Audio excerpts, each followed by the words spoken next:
Assalamualaikum warahmatullahi wabarakatuh. Salam sejahtera untuk kita semua. Selamat malam untuk rekan-rekan di Australia dan Selandia Baru, dan selamat sore untuk rekan-rekan di Indonesia. Perkenalkan, saya Jonathan akan memandu jalannya kegiatan Fit and Proper Test PPI Australia. Sebelum kita mulai, ada beberapa housekeeping singkat. Mohon seluruh peserta untuk mute mikrofon selama sesi berlangsung. Kemudian kamera opsional ketika akan ada panelis dan eh, tamu atau kandidat, silakan untuk bisa menyalakan kamera.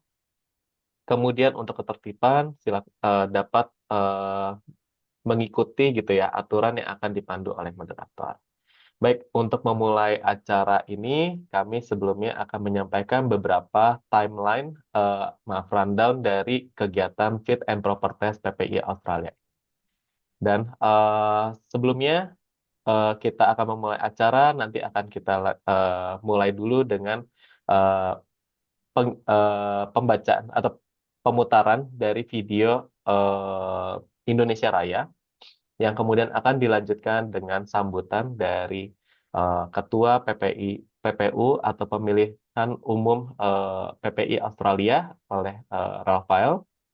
Kemudian nanti akan dilanjutkan dengan pembukaan oleh Atase Pendidikan Kebudayaan KBRI Canberra, yang dilanjutkan juga dengan pembacaan dari profil dari masing-masing panelis, dan nanti akan kami undang juga yaitu kandidat dari PPI Australia, yaitu Muhammad Hadian Ridho, yang dilanjutkan langsung dengan fit and proper test yang akan dilakukan oleh masing-masing panelis sekitar kurang lebih 25 menit. Nanti akan kita berikan time keeper, nanti ada petunjuknya di bagian kanan masing-masing panelis. Kemudian nanti kalau ada suara itu artinya sudah 25 menit. Nanti 25 sampai 30 menit mudah-mudahan panelis sudah bisa menyelesaikan pertanyaannya masing-masing. Nah, kemudian nanti akan dilanjutkan dengan breakout room. Nanti panelis akan dipindahkan ke breakout room untuk mendiskusikan. Kemudian selama diskusi, nanti YouTube akan dimatikan terlebih dahulu. Kemudian nanti akan dibacakan hasil dari fit and proper test ini, kemudian dilanjutkan dengan penutupan. Ya, demikian dari pembacaan rundown kita hari ini. Eh, kita akan lanjutkan dengan pemutaran dari video Indonesia Raya.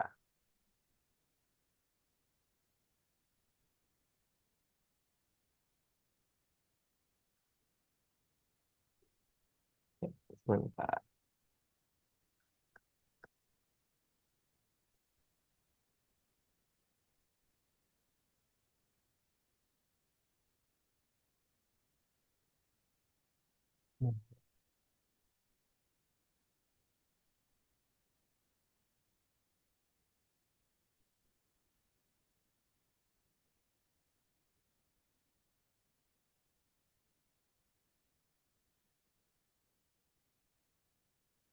Ya, mohon maaf karena itu kesalahan teknis. Sebentar. Ya, apakah sudah muncul? Masih loading, Dok. Loading ya.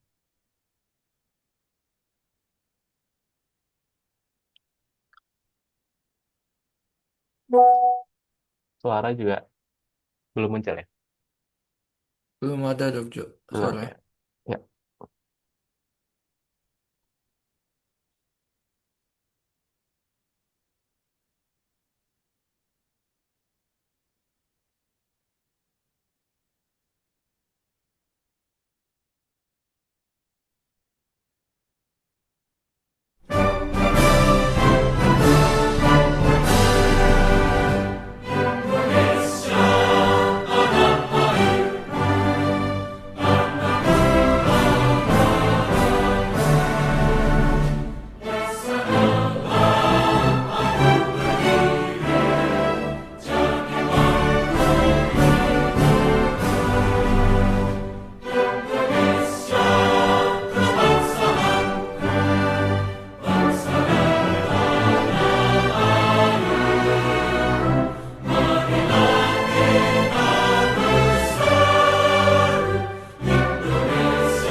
terima kasih banyak.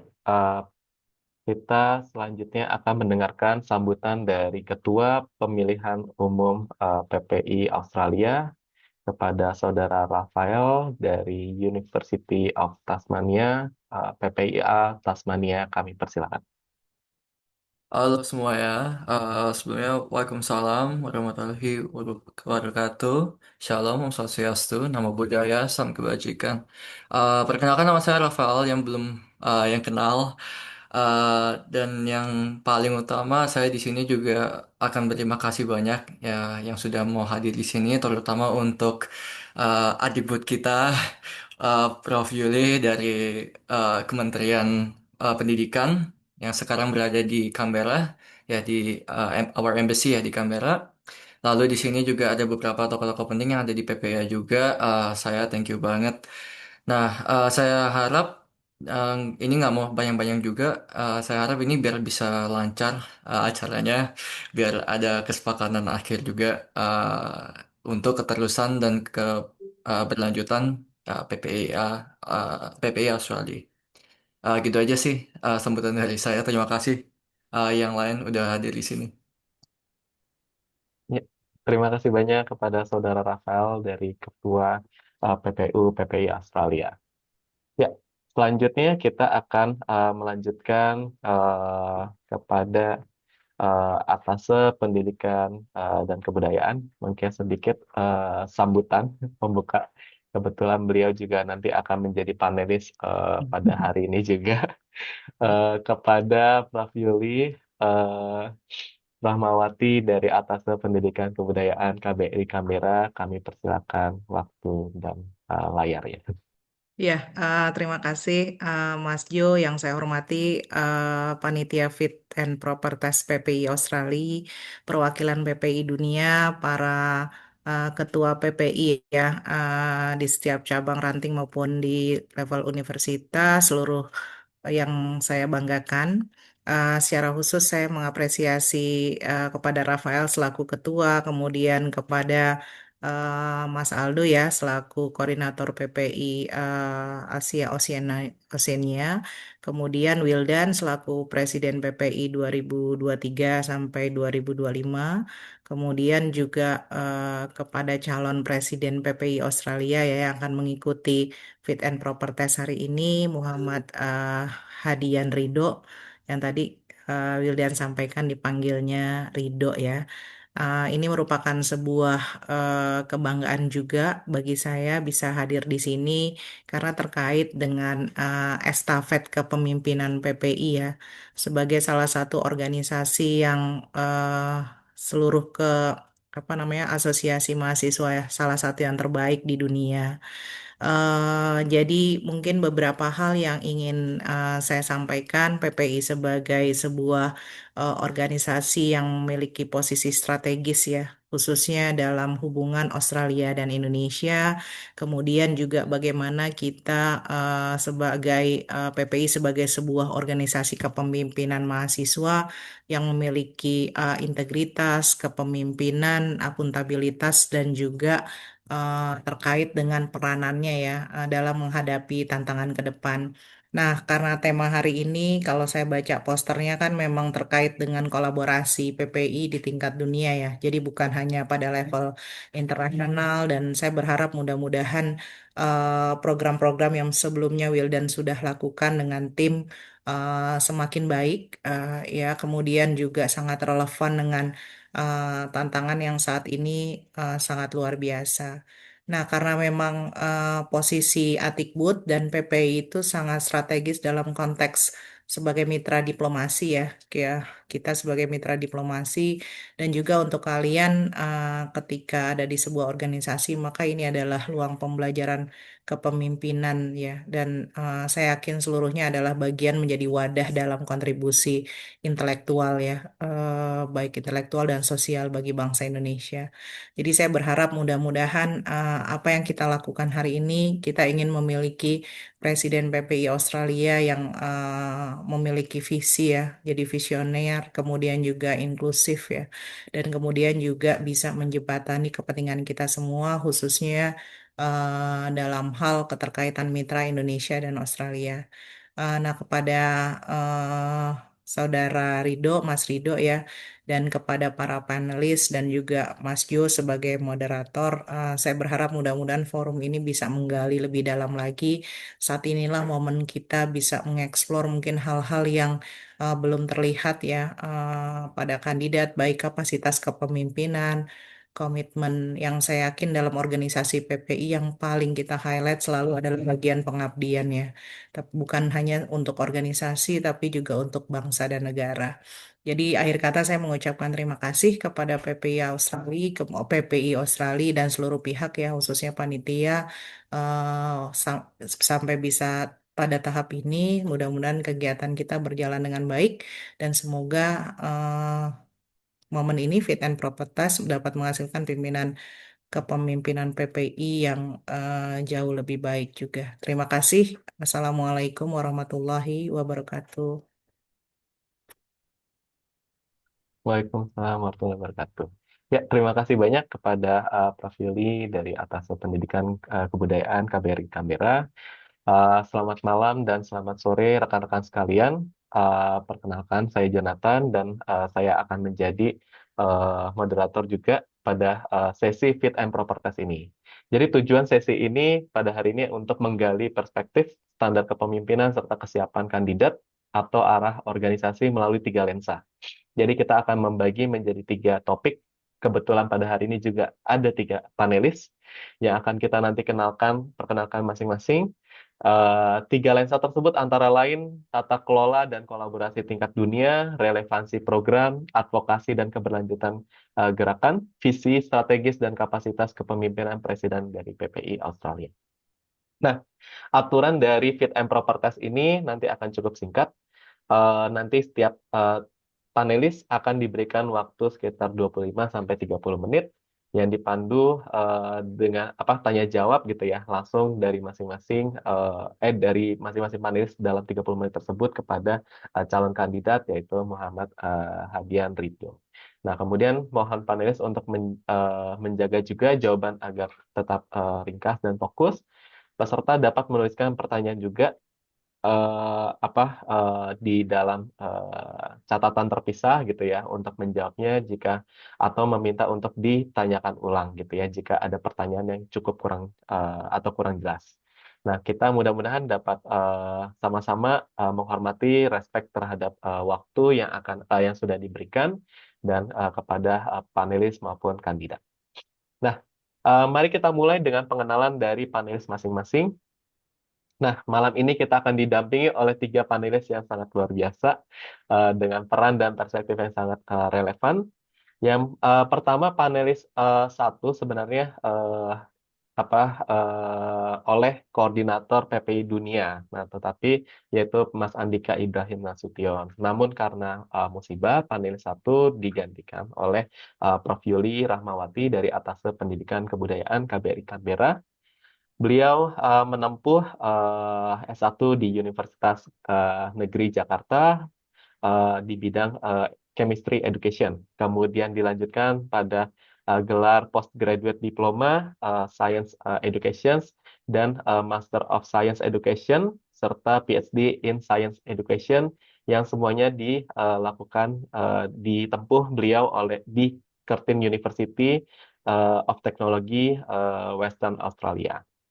Nah, beliau juga uh, men- saat ini menjadi profesor atau guru besar di Universitas Negeri Jakarta dan sebagai atase pendidikan kebudayaan di Kedutaan Besar Republik Indonesia Canberra, Australia. Dari sejak Maret 2025 sampai sekarang.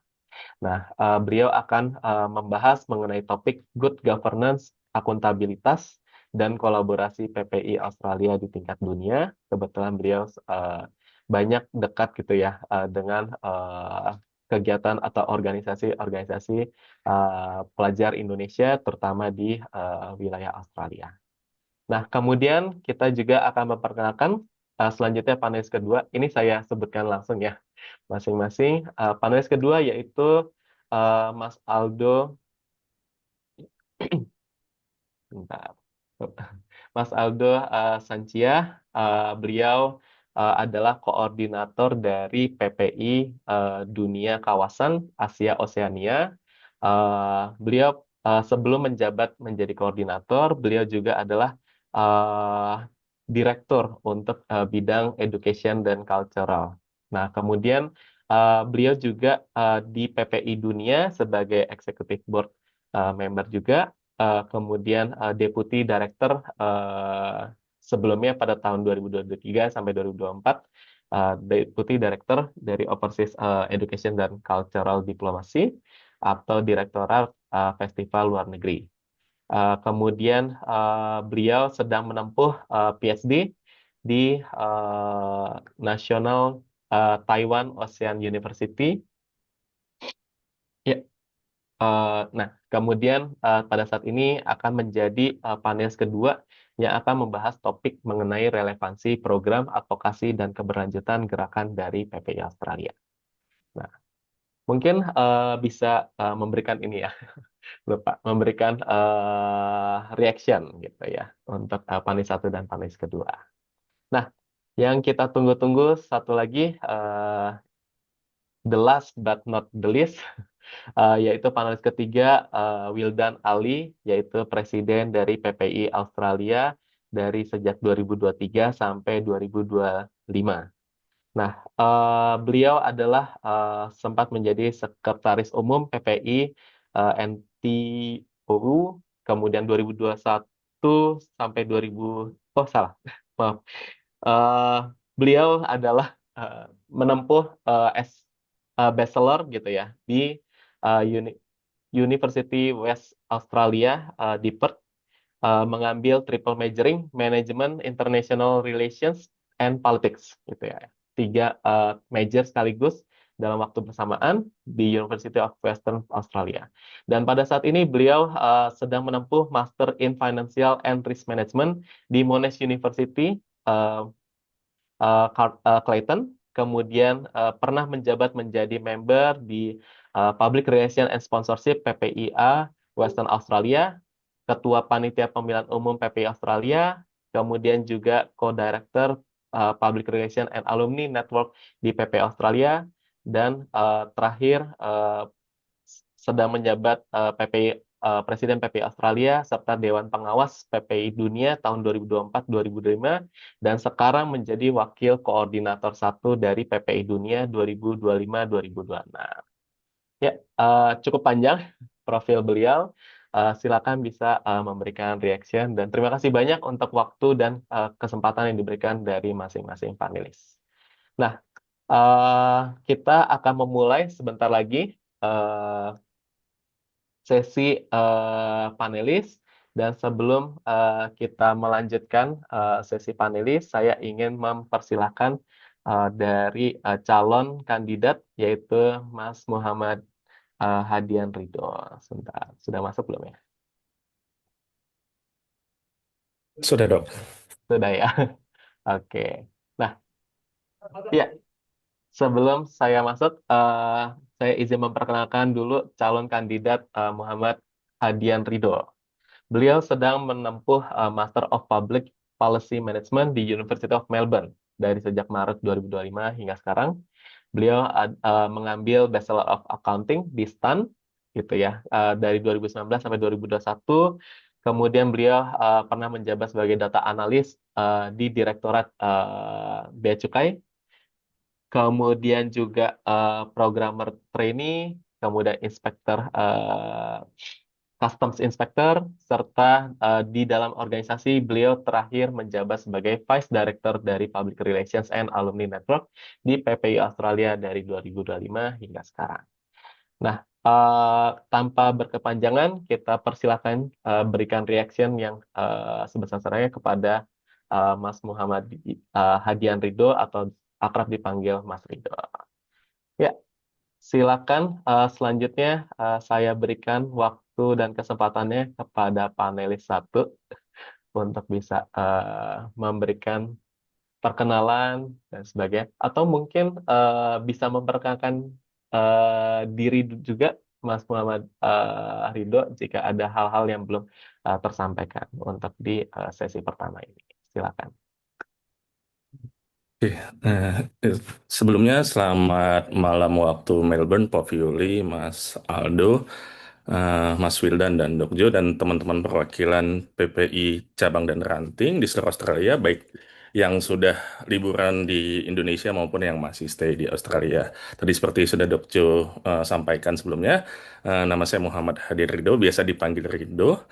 Saya sekarang sedang menempuh Master of Public Policy Management di University of Melbourne dengan pendanaan dari Lembaga Pengelola Dana Pendidikan atau LPDP. Ini adalah sekarang saya memasuki semester ketiga dari 4 semester yang akan saya tempuh, di mana ini berarti di tahun terakhir saya menjadi mahasiswa di Australia. Mungkin itu perkenalan singkat dari saya. Saat ini saya juga masih aktif sebagai aparatur sipil negara di Kementerian Keuangan di Direktorat, tepatnya di Direktorat Jenderal Bea dan Cukai. Mungkin itu dulu sementara perkenalan dari saya. Saya kembalikan ke moderator. Ya, terima kasih banyak. Dari Mas Rido, tidak ada PowerPoint atau slide kan ya yang Eh, mau ditampilkan? Sejauh ini ikut ke moderator aja sejauh ini. eh, Gimana Mm-mm. ya? Ya, mungkin langsung aja kalau gitu. Saya persilahkan kepada panel satu, Prof. Yuli Rahmawati, atas waktu dan layarnya saya persilahkan. Ya, terima kasih Mas Jo. Eh, Salam kenal ya, Mas Rido. Saya manggilnya Mas aja ya. Eh, jadi kan karena kebetulan tugas saya nih terkait dengan salah satunya terkait dengan good governance ya. Eh, Seperti yang kita ketahui, biasanya setiap organisasi itu memiliki prinsip ya. Jadi ketika Mas Rido melihat PPI Australia sebagai sebuah organisasi, kira-kira prinsip apa yang terkait dengan good governance yang akan Mas Rido pegang ya? Mungkin bisa juga dikasih contohnya ya. Kira-kira seperti apa implementasinya? Dipersilakan. Oke, terima kasih Prof. Yuli atas pertanyaannya. Terkait dengan prinsip good governance yang mungkin yang bisa dapat saya sampaikan adalah untuk di PPI tersendiri, karena kita cukup mewadahi cukup banyak pelajar di Indonesia. Pertama kali yang mungkin saya terapkan adalah transparansi ataupun integritas ataupun dalam bentuk transparansi, di mana nanti keputusan-keputusan PPIA ke depan ya, apabila itu merepresentasikan PPIA, itu diputuskan berdasarkan musyawarah dengan teman-teman ketua PPI cabang. Nah, namun di sini saya hanya bermusyawarah dengan ketua PPI cabang saja. Saya harap sebelum ketua PPI cabang bermusyawarah dengan saya, mereka sudah memusyawarahkan di level ranting terlebih dahulu. Jadi sehingga tidak ada dalam tanda petik overlapping delegasi atau hierarkikal itu tidak overlap. Jadi nanti forumnya tidak forum besar. Jadi misalnya ketua umum PPA bersama ketua ranting juga tidak. Jadi nanti forumnya akan multi level forum, forum bertahap. Sehingga saya mempercayakan keputusan-keputusan tiap state itu nanti di ketua PPI cabang untuk masalah transparansi, Prof. Yang Oke. kedua, mm-mm. Yang Mungkin kedua, silakan. yang untuk good governance lainnya adalah kolaborasi atau kolaboratif. Saya percaya sebagai ketua PPI nantinya saya siap bekerja sama dengan berbagai macam organisasi yang ada di Australia juga. Contohnya misalnya di Perth sendiri itu di Western Australia ada Postgraduate Associations, ada AIPSA. Nah, di LPDP sendiri juga kami memiliki organisasi yang disebut dengan kelurahan bagi yang masih aktif dan Mata Garuda bagi yang aktif maupun yang sudah alumni. Di situ kami siap berkolaborasi. Kita juga siap berkolaborasi seperti dengan mahasiswa-mahasiswa dari AAS juga. Kita juga berkolaborasi dengan mungkin organisasi-organisasi yang kalau contohnya di Melbourne itu ada organisasi seperti Solar Chapter dan lain-lain, dan ada Paskibraka juga. Kita siap berkolaborasi dengan mereka untuk mewujudkan mungkin semacam apa ya, program kerjasama yang memungkinkan ke depannya untuk dapat diselenggarakan secara bersama gitu, Pak. Hmm. Ya, jadi mungkin kira-kira dengan kompleksitas pihak-pihak yang harus kita libatkan, khususnya mungkin secara internal di PPI ya. bagaimana Mas Ridho memastikan ya bahwa apa yang Mas Ridho lihat atau yang disampaikan oleh Ketua PPI cabang misalnya itu adalah memang merepresentasikan ya. Tadi kan bilang menyampaikan bahwa percaya begitu ya. Tapi bagaimana kita memastikan bahwa apa yang disampaikan itu juga merupakan representasi ya dari yang di setiap level itu. Oke dok. Um, Misalnya kalau dalam saya contoh mungkin kasusnya nanti apabila kita ingin menyampaikan sebuah policy brief atas sebuah isu misalnya dok, misalnya sebuah isu misalnya isu di pendidikan. Nah, saya nanti ke depannya akan menebarkan kuesioner terlebih dahulu atau dalam bentuk survei kepada mahasiswa-mahasiswa yang ada di Australia. Jadi jangan sampai nanti isu yang dibawa ke PPA pusat itu tidak berbasiskan dengan data. Terlebih isu dulu. Nah, ketika sudah memiliki survei itu kan kita sudah memiliki data nih, Dok.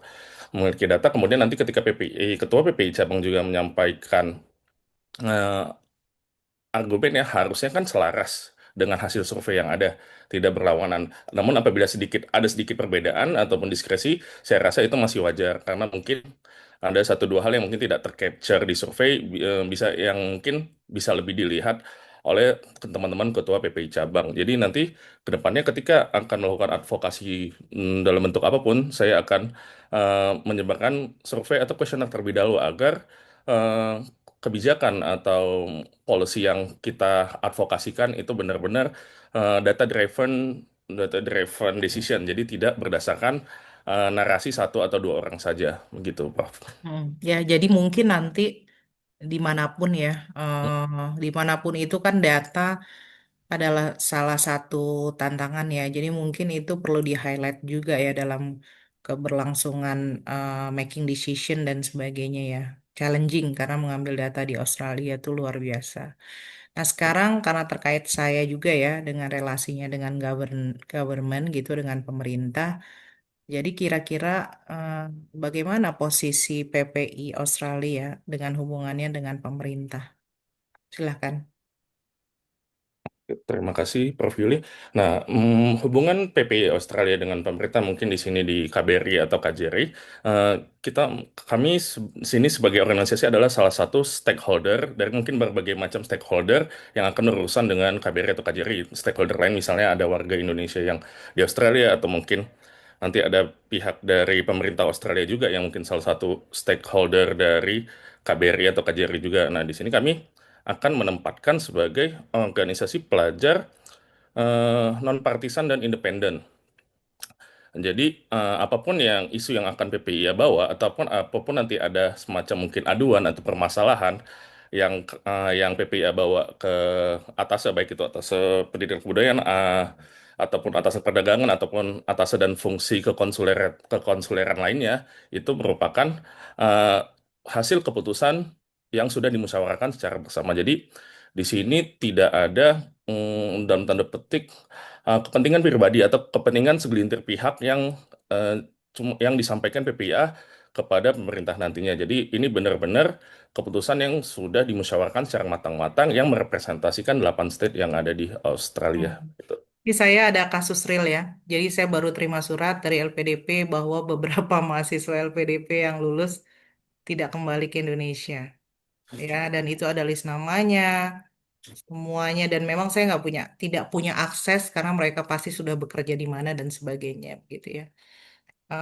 Nah, karena misalnya saya butuh bantuan Mas Rido ya. Nah, bagaimana Mas Rido menyikapi list nama yang saya berikan?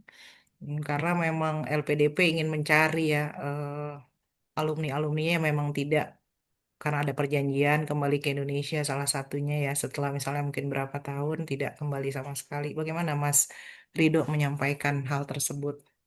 Nah, siap dok. Siap Prof. Maaf. Itu sudah saya wujudkan dalam salah satu proker, mungkin proker unggulan atau proker yang saya bawa di PPI Australia kali ini yaitu pemutahiran database. Baik itu database anggota maupun database alumni nantinya. Nah, namun bisa jadi awardee LPDP tadi itu tidak terdaftar sebagai member PPIA. Bisa jadi karena member PPIA itu tidak mandatori, maka dari itu saya tetap harus berkolaborasi dengan teman-teman kelurahan LPDP ataupun mungkin Mata Garuda nanti mungkin dengan Dokjo saya bisa berkolaborasi dengan Dokjo untuk dalam tanda petik mencari tahu terkait dengan orang-orang daftar list nama yang diberikan oleh mungkin Prof. Yuli nantinya. Namun itu tidak istilahnya tidak dipubliskan. Misalnya tidak dipubliskan di sosial media, kami mencari nama-namanya tidak, karena itu masih belum istilahnya kan kita belum tahu nih latar belakangnya itu seperti apa. Apakah beneran kabur atau jangan-jangan bisa jadi dia sudah kembali ke Indonesia namun tidak tercatat di imigrasi atau apa, atau mungkin ada bisa jadi dari LPDP-nya ada miss, bisa jadi seperti itu. Jadi mau nggak mau kita tetap harus cross check, check and balance di lapangan seperti apa. Jadi kita tidak bisa mempublikasikan serta merta data tersebut. Nah, untuk terkait dengan list nama, terkait dengan data itu juga kita di Indonesia kan punya UU PDP ya Prof, dan saya rasa di Australia akan lebih strict terkait dengan perlindungan data pribadi. Nah, untuk itu list nama itu tidak bisa saya berikan ke sembarang orang karena tidak semua even mungkin Board of Director PPIA memiliki akses terhadap data-data yang sangat rahasia terus seperti itu. Maka dari itu saya akan tetap menjaga kerahasiaan data-data tersebut eh, dan hanya mengkomunikasikan kepada pihak-pihak yang emang memiliki wewenang terhadap data our di LPDP tersebut, misal Ketua Maketa Roda atau mungkin kelurahan LPDP universitas terkait yang memiliki mungkin data yang lebih rinci daripada database member PPIA seperti itu, Prof. Ya, oke. Nanti akan banyak kasus ketika kita mengalami dilema ya, Hmm. posisi-posisi seperti itu. Oke, nah selanjutnya saya pindah ke topik selanjutnya ya. Nah, kalau kita tahu PPIA cabang, ranting dan sebagainya itu kan ada yang aktif, ada yang mungkin kurang aktif dan sebagainya begitu ya. Kira-kira eh, bagaimana terkait eh, mungkin eh, koordinasi ataupun evaluasi kinerja masing-masing jenjang begitu yang saat ini terfikir untuk bisa dilakukan ya terhadap PPI siap level tersebut. Silakan. Terima kasih Prof atas pertanyaannya. Untuk apabila yang mungkin dalam tanda petik yang isu itu adalah PPI rating, saya akan menyerahkan sepenuhnya terkait dengan problem solving tersebut atau mediasi tersebut juga kepada teman-teman ketua PPI cabang. Karena sudah ada teman-teman ketua PPI cabang di setiap state-nya. Saya berharap teman-teman ketua PPI cabang dapat menyelesaikan permasalahan tersebut. Apabila nanti PPI rantingnya tidak aktif ataupun mungkin ada masalah atau mungkin nanti ada pelanggaran.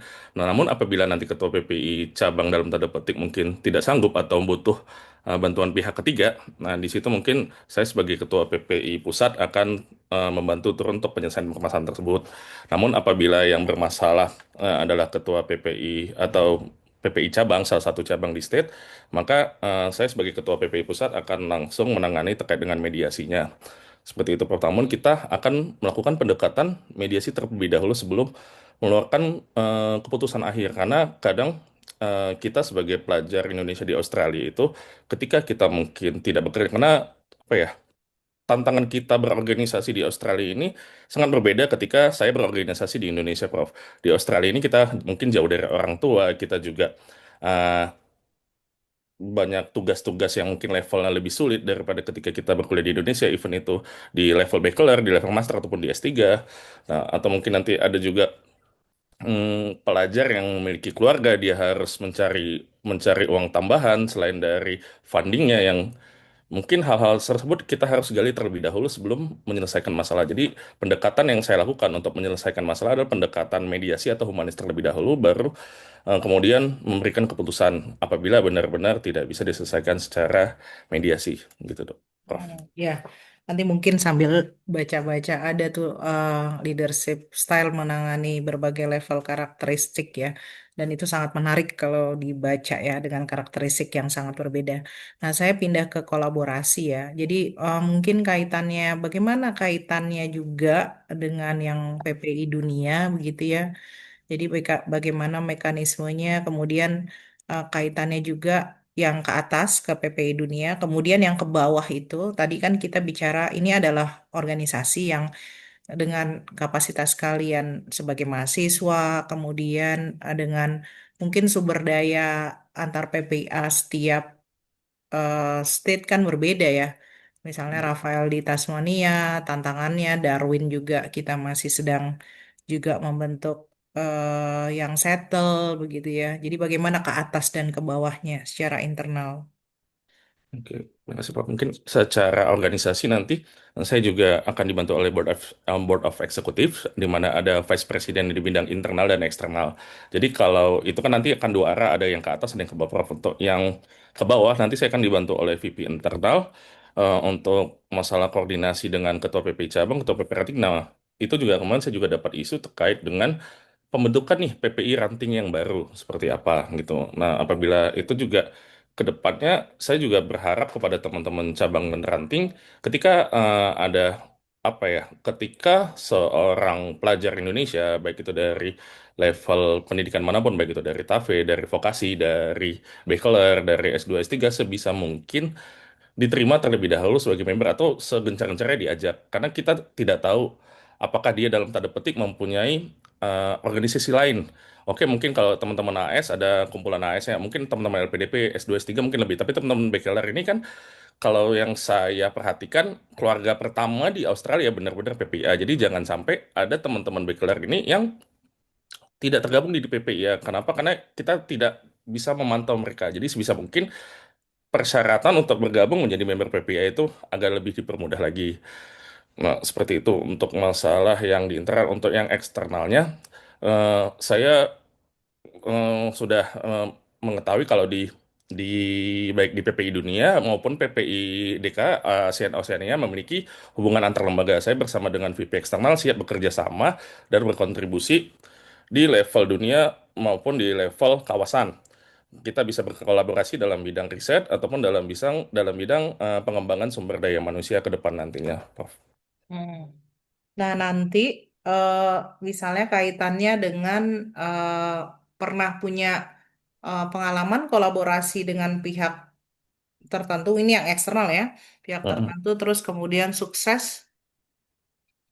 Hmm, izin Prof, kalau pengalaman paling dulu saya ceritakan ketika saya mungkin kuliah sarjana Prof di situ, saya sebagai salah satu ketua unit kegiatan mahasiswa yang membidangi pemberian dana beasiswa kepada mahasiswa-mahasiswa yang tidak mampu, Prof.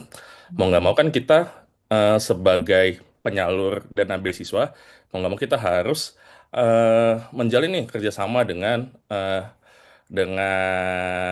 sponsor-sponsor, dengan calon donatur yang mungkin nilainya berbagai macam. Nah, di situ juga saya sebagai ketua UKM tersebut, sebagai ketua organisasi tersebut, saya memfilter nih jangan sampai sponsor atau donatur nantinya itu melanggar nilai-nilai yang selama ini organisasi yang sudah jalankan. Begitu juga nanti dengan PPIA. Apabila kita menjalin kerjasama dengan pihak eksternal, baik itu di dalam di dalam internal PPI maupun di luar PPI, jangan sampai nanti sponsor dan donatur lainnya atau mungkin organisasi yang kita ajak itu bertentangan dengan nilai-nilai yang sudah PPI bawa selama ini. Gitu, Prof. Hmm. Iya, jadi mungkin satu lagi tadi menyebut AIPSA ya, karena Ya. kebetulan saya dulu AIPSA, terus image kalian itu sebagai sebuah organisasi PPI dulu waktu saya postgraduate, oh itu kayaknya lebih ke anak-anak S1 gitu ya, dan saya setiap keliling beberapa state lebih banyak bertemu anak S1 ketimbang S2 dan S3. Jadi biasanya saya buat dua momen. Kalau PPIA saya tidak bisa menjaring yang S2, S3, saya buat lagi pertemuan khusus untuk mahasiswa S2, S3. Jadi bagaimana memposisikan isu ini, Mas Rido?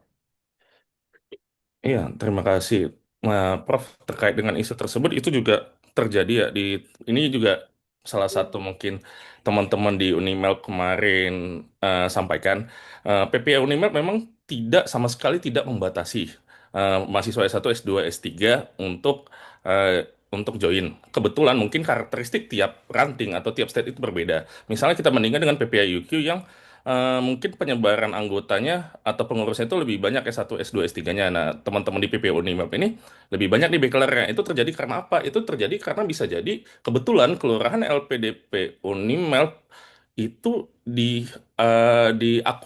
diakui sesama Unimap sebagai organisasi mahasiswanya S2 Indonesia. Namun apa yang terjadi dengan teman-teman AS nih atau teman-teman self-funded S2 atau teman-teman yang mungkin pembiayaan sendiri S2 nih, dia tidak punya wadah. Nah, di situ saya berharap PPI Australia dapat menjadi apa ya?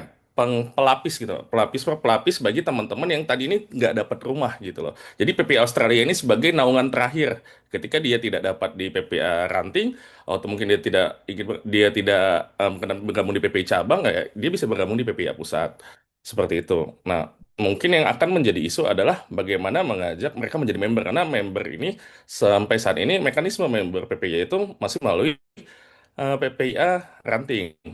Nah, mau nggak mau kita harus berkolaborasi nih dengan teman-teman PPIA ranting untuk bisa mengajak lebih ke teman-teman S2 S3. Namun nanti ke depannya Prof, apabila ada forum, saya juga bisa mengajak dengan jaringan yang saya miliki, saya juga bisa mengajak mungkin organisasi-organisasi S2 seperti mungkin tadi AIPSA, mungkin kalau di S2 S3 dengan pembeasiswaan LPDP, kita bisa mengajak kelurahannya masing-masing, kelurahan Mones, kelurahan LPDP Unimap, dan saya juga bisa mengajak teman-teman yang tergabung dalam AS untuk mengikuti forum-forum serupa. Jadi tidak hanya PPIA saja, mungkin untuk coverage-nya agar dalam tanda petik lebih tercover semua dok dalam profesal dalam satu forum. Hmm. Ya nanti banyak banyak itu masalahnya ada di situ juga ya. Oke, yang terakhir ya, ini saya punya waktu 4 menit. Jadi kalau misalnya Mas Rido, saya minta untuk merefleksikan sebagai seorang personal ya, Mas Rido itu orang yang seperti apa.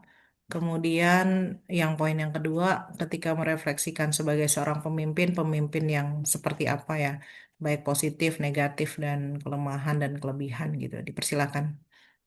Ya, terima kasih Prof kesempatannya. Kalau secara pribadi, mungkin kalau saya bilang kelebihan dan kekurangan ya Prof. Kalau kelebihan saya salah satu mungkin adalah disiplin. Nah, saya orangnya ketika Zoom mulai jam 7 ya paling nggak 15 menit sebelumnya itu udah mulai 65. Cuman kadang beberapa kali saya menjumpai meeting organisasi Indonesia ataupun mungkin meeting orang teman-teman di Indonesia di Australia itu kebanyakan ngaret 5 menit 10 menit. Nah, sejujurnya saya tidak terlalu suka dengan hal tersebut karena kan banyak nih orang yang udah tepat waktu malah diundur karena orang yang mungkin telat bahkan 5 menit 10 menit.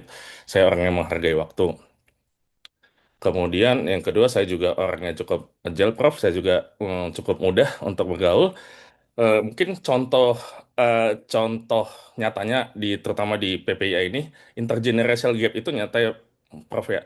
Saya ngomong dengan mungkin seangkatannya Dokjo sama seangkatannya Wildan itu bahasanya akan berbeda.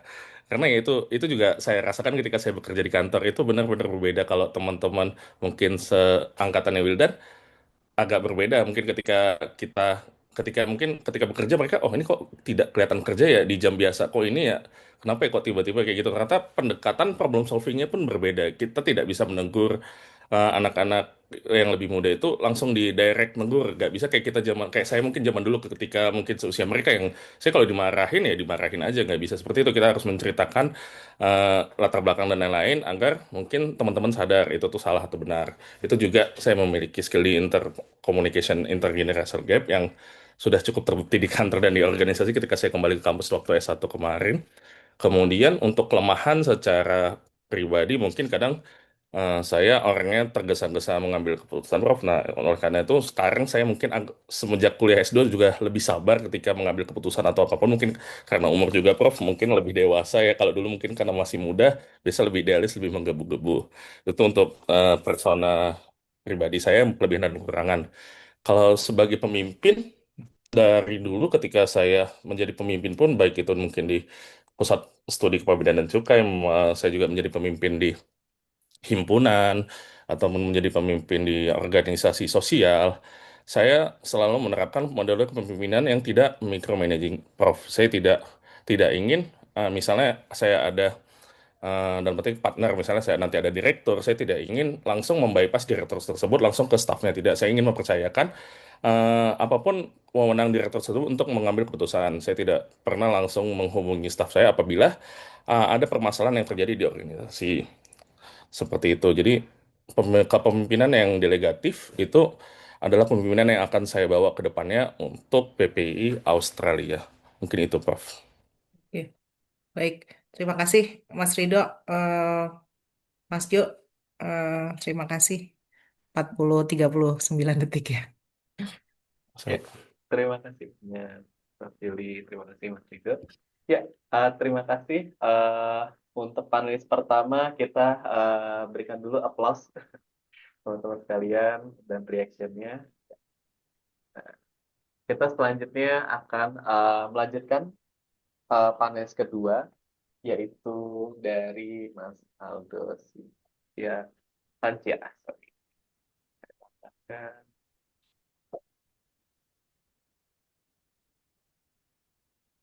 Ya, sudah muncul? Oke.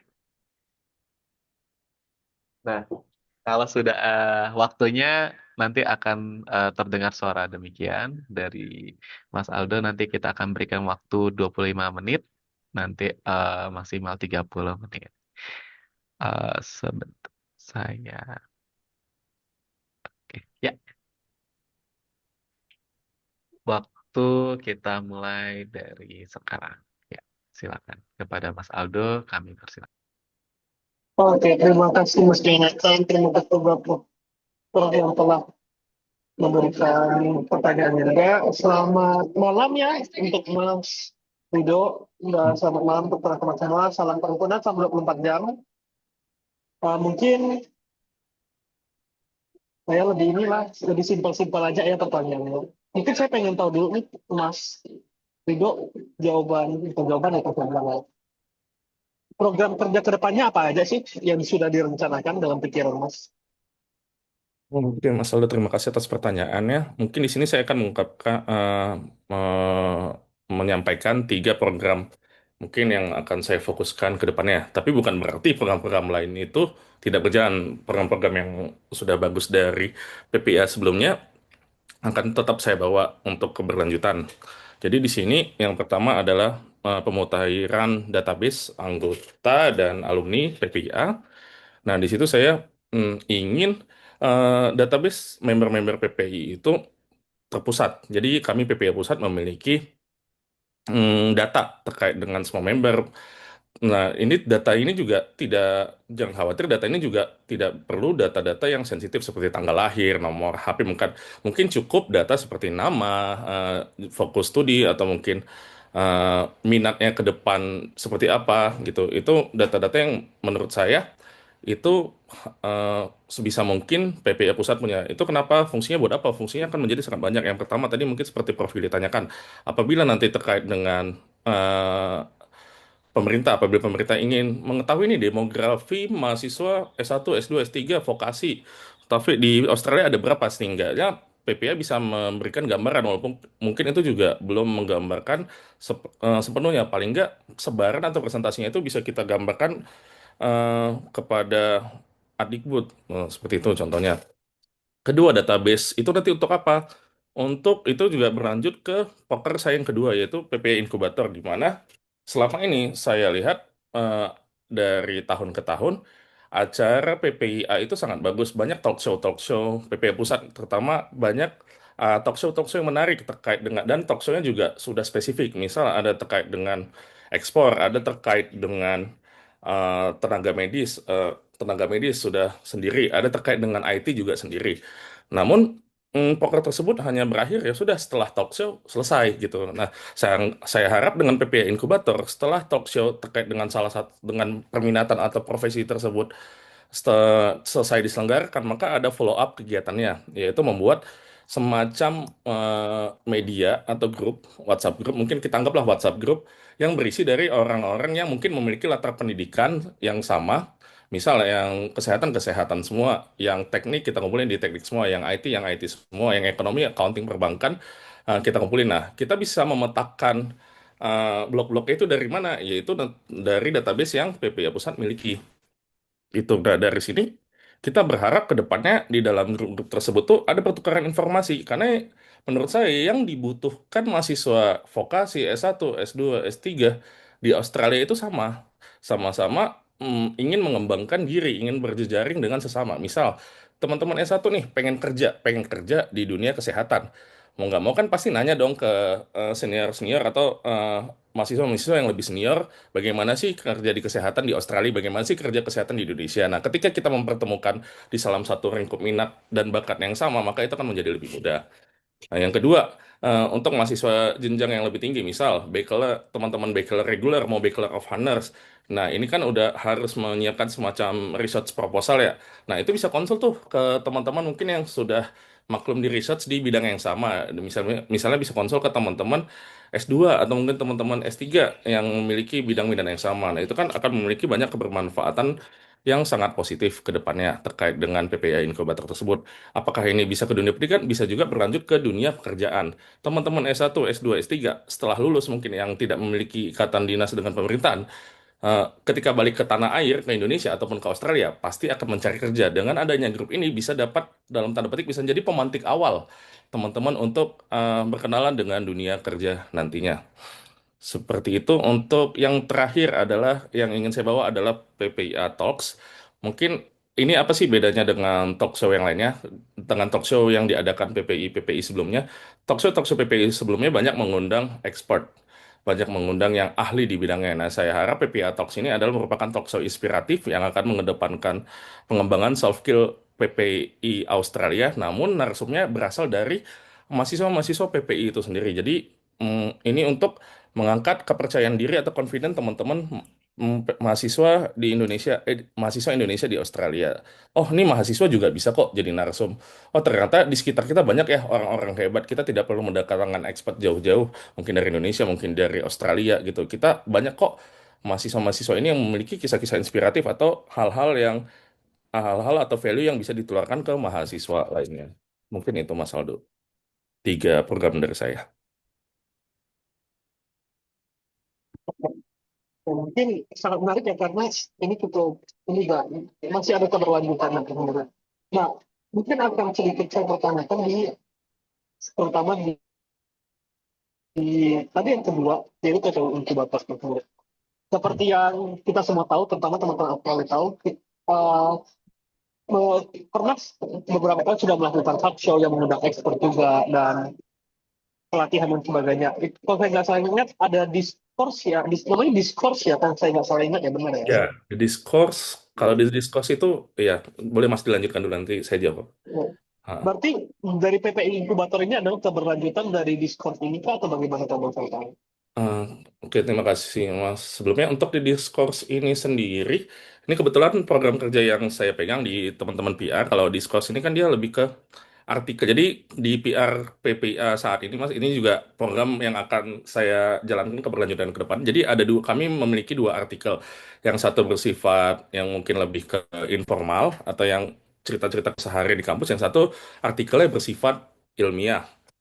Nah, artikel yang bersifat ilmiah itu adalah di Discourse. Jadi Discourse itu lebih ke buah pemikiran gitu, Mas Aldo. Nah, kalau PPI Incubator ini saya berharap ini benar-benar saya buatnya macam semacam talent pool gitu, Mas. Misal, kadang banyak mungkin kalau sering ini juga saya rasakan ketika misalnya Mas Wildan mencari mahasiswa-mahasiswa di bidang tertentu. Biasa beliau mencari di grup. Ada nggak sih mahasiswa yang di ekonomi? Ada sih latar belakang pendidikannya guru gimana? Itu kenapa nanyanya di grup? Itu karena kita tidak punya talent pool atau masing-masing grup yang berdasarkan mungkin minat atau latar belakang pendidikan yang sama gitu. Jadi akan lebih mudah ketika kita mempunyai talent pool seperti itu untuk mencari istilahnya expert-expert mahasiswa yang berkaitan dengan bidang-bidang tertentu. Gitu Mas Aldo. Jadi mungkin berbeda dari The Discourse. Ya, mungkin saya lanjut sebentar ke yang ini. Terus kita lanjut mungkin ke bidang advokasi teman-teman. Seperti yang tadi katakan, ya pemilihnya alasannya PPI sendiri tidak hanya berada di PPI negara itu sendiri, tidak hanya berada di PPI negara itu sendiri. Nah, dan relevansi program Mas tidak hanya yang tahun lalu saya tidak salah ingat pernah bekerja sama dengan PPI India, betul ya? Mm-mm. Nah, Di bidang. ini bagaimana untuk kedepannya Mas sebagai ketua terpilih ini kedepannya akan melaksanakan program-program dengan PPI-PPI negara lain atau tidak, mungkin bekerja sama dengan PPI-PPI kawasan atau enggak PPI dunia di negara bagian yang lainnya. Ini bagaimana Mas akan mencoba mengkolaborasikan ini? Iya, terima kasih Mas Aldo atas pertanyaannya. Nah, terkait kita mungkin saya follow up terkait dengan PPI Inkubator tersendiri. Nah, ketika saya melihat struktur PPI dunia dan PPI DK Asia nih ya, ada mungkin satu struktur yang menurut saya masih belum ada nih di PPI Australia, yaitu pengembangan sumber daya manusia.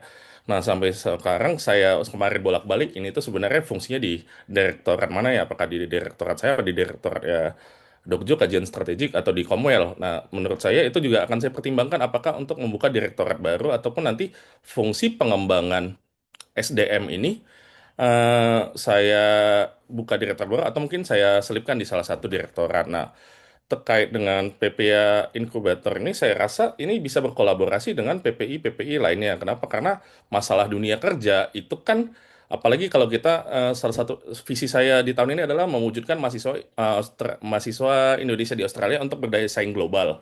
Nah, dengan kata-kata global, kita nggak bisa ngomong di kancah Australia aja, kita pasti bisa ngomong di kancah dunia. Itu juga program ini juga bisa saya kolaborasikan dengan PPI Asia, dengan PPI mungkin dengan teman-teman PPI di Malaysia atau Singapura yang mungkin negaranya lebih banyak lowongan IT-nya seperti itu. Atau mungkin di PPI dunia belahan dunia lainnya untuk menjadi narasumber sebagai narasumber di talent pool-nya sebagai pemantik diskusinya itu akan sangat-sangat memungkinkan. Nah, saya juga siap berkolaborasi di bagian penelitian karena di PPI Dunia sendiri juga ada di Telika, di PPI kawasan juga ada Direktorat Pendidikan, karena saya pikir namanya riset dan penelitian pasti akan membutuhkan banyak point of view berbeda, terutama point of view dari lokus penelitiannya. Nah, di sini saya siap berkontribusi memberikan point of view dari sisi negara Australia, bagaimana di level penelitian di tingkat dunia, bagaimana sih eh, di Australia itu, misal kita meneliti dengan ekonomi, bagaimana sih ekonomi negara Australia bergantung seperti apa, seperti itu mungkin, Mas Aldo.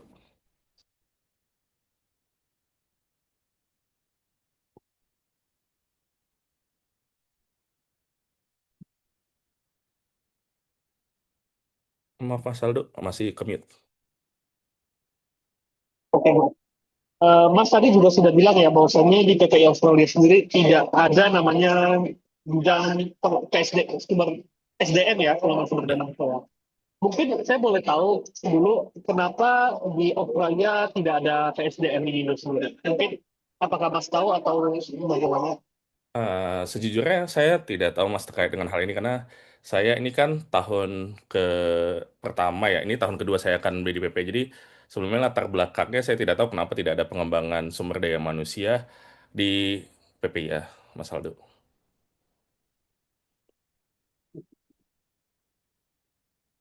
Mungkin boleh coba tanya-tanya ke di atas dulu ya. Karena Iya. biasanya ada alasan tersendiri kenapa di beberapa PPIN itu tidak memiliki di direktorat-direktorat tertentu. Nah, mungkin kita lanjut untuk ke bagaimana PPI Australia ini sendiri membawa Australia sendiri, pas membawa Australia ke depannya. Karena seperti yang kalau kita di PPI Dunia tahu ya, kita PPI Dunia tahu sekali, kita ketahui Mas Wildan itu ketika di PPI Dunia di awal kawasan Asia itu adalah seseorang yang cukup vokal, terutama ketika melihat sesuatu itu sudah di luar daripada seharusnya. Bagaimana Mas Rido harus mengisi sepatu yang seperti ini? Karena seperti kita tahu bahwa setiap orang punya jalan yang berbeda. Bagaimana Mas membawa image Australia yang sudah dibangun sebagai negara yang cukup vokal dalam sesuatu yang sudah tidak benar nih? Mm-mm. Oke, terima kasih. Terima kasih Mas Aldo. Ya, benar. Untuk setiap orang pasti punya memiliki apa ya personanya sendiri-sendiri yang memiliki istilahnya kepribadiannya sendiri-sendiri dalam menyuarakan sesuatu ataupun pendapat. Nah, kalau saya sendiri tentu untuk melihat sesuatu tidak benar, untuk apa ya, untuk vokal terhadap sesuatu yang tidak benar, saya rasa itu tidak harus menjadi ketua PPI Australia ya, menjadi manusia pada umumnya aja atau menjadi mahasiswa pada umumnya aja, ya seharusnya kita vokal terhadap sesuatu yang tidak benar. Nah, untuk itu, untuk terkait sepatu tersebut, saya sepakat ketika kita memiliki sesuatu yang tidak benar, kita harus vokal. Namun, untuk memvokalkan itu, nanti ke depannya, saya di sini kembali lagi, seperti saya sampaikan di panelis pertama, saya akan membawa data. Saya tidak akan vokal hanya karena narasi aja, hanya karena, oh misalnya ini narasinya lagi kenceng yang A nih, oh yuk kita ikut nyuarain A, enggak. Ketika kita vokal dengan narasi B nih, kita ikut nih, kita vokal nyuarain B, ayo ayo nyuarain B. Nggak seperti itu. Ketika ada suatu sikap nanti ke depan ya, saya akan mengeluarkannya berbasis dengan data-data yang ada. Kita kumpul dulu, kita kaji dulu, jangan buru-buru dulu. Kita kumpul, kita kaji. Nah, setelah dikaji oleh PPU pusat, kita ajak dulu PPI cabang. Bagaimana, setuju nggak dengan sikap ini? Nah, ketika semua PPI cabang sudah setuju, mayoritas PPI cabang setuju, ya kita akan keluarkan sikap tersebut ke publik ataupun mungkin nanti melewati teman-teman di PPI kawasan dan ke PPI dunia. Karena ada fungsi tersendiri terkait dengan hubungan antar lembaganya. Seperti itu. Oke. Mungkin Mas sekarang posisinya di PPI Australia sebagai apa kalau boleh tahu? Saya sebagai Vice Director Public Relation and Alumni Network, Mas Aldo. Oke, mungkin selama kepengurusan Mas apa saja sih yang sudah Mas kerjakan kalau boleh tahu? Dan Hmm, apa ingin dikembangkan? Kalau di public relation sendiri kami membuat beberapa platform seperti tadi yang Mas Aldo notes itu The Discourse itu sudah kami kerjakan dan akan saya lanjutkan lagi ke depan-depan dan saya harap itu tetap berlanjut karena tone dari artikel-artikel ilmiah yang dikontribusikan oleh mahasiswa-mahasiswa Indonesia di Australia itu sangat-sangat positif. Yang kedua juga kami ada nama programnya namanya What's on Australia.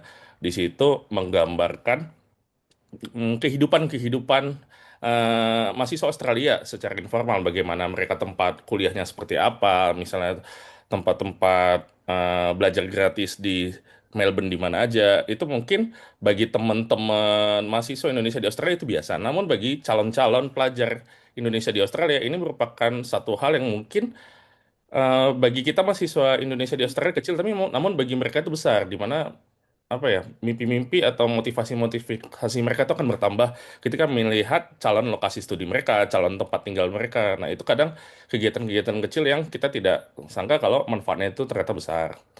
Kemudian kami juga telah melaksanakan kegiatan yaitu uh, alumni profile, yaitu gimana kami mengangkat profil-profil alumni PPIA yang prominent. Kemudian kami menuliskannya di artikel, mewawancarainya, dan kemudian kami reportnya kami buat di artikel dan bayang tahan di sosial media. Begitu, Mas Aldo. Oke. Oke. Selama 1 tahun nih, Mas kira-kira dapat berapa data alumni yang mumpuni? Hmm, Kemarin kami berhasil memprofil 4 sampai 6 alumni yang prominent saat ini. Sementara namun saya yakin itu akan lebih banyak nantinya ketika ketika kita memiliki database member, apalagi kalau kita bisa dapat database member PPS sebelumnya. Nah, gitu kita mungkin bisa men-track mungkin lebih banyak lagi alumni-alumni yang prominent. Itu tadi kenapa program pemutakhiran data member dan alumni itu menjadi salah satu prioritas saya di PPA ke depannya. Agar kita dapat alumni profile ini ke depannya agar bisa berlanjut dan tetap bisa menginspirasi teman-teman di PPA, baik itu di pusat, di cabang, dan di ranting. Itu Mas Aldo. Mungkin saya ada penasaran di sini tuh. Karena Mas ada yang bilang adalah perkenalan kampus, bagaimana bang ya? Perkenalan kampus lokal ya, dan kehidupan mahasiswa sehari-hari di Australia itu sendiri. Mm-mm. Dan kalau hanya dengan tenaga dari Australia mungkin akan ada kekurangan. Kenapa di periode yang kali ini Mas tidak bekerja sama dengan PPI seperti kawasan dan juga PPI dunia sendiri untuk mempromosikannya itu mungkin. Karena bisa jadi mereka yang di luar Australia ingin ke Australia nih untuk S2 S3 itu. Hmm.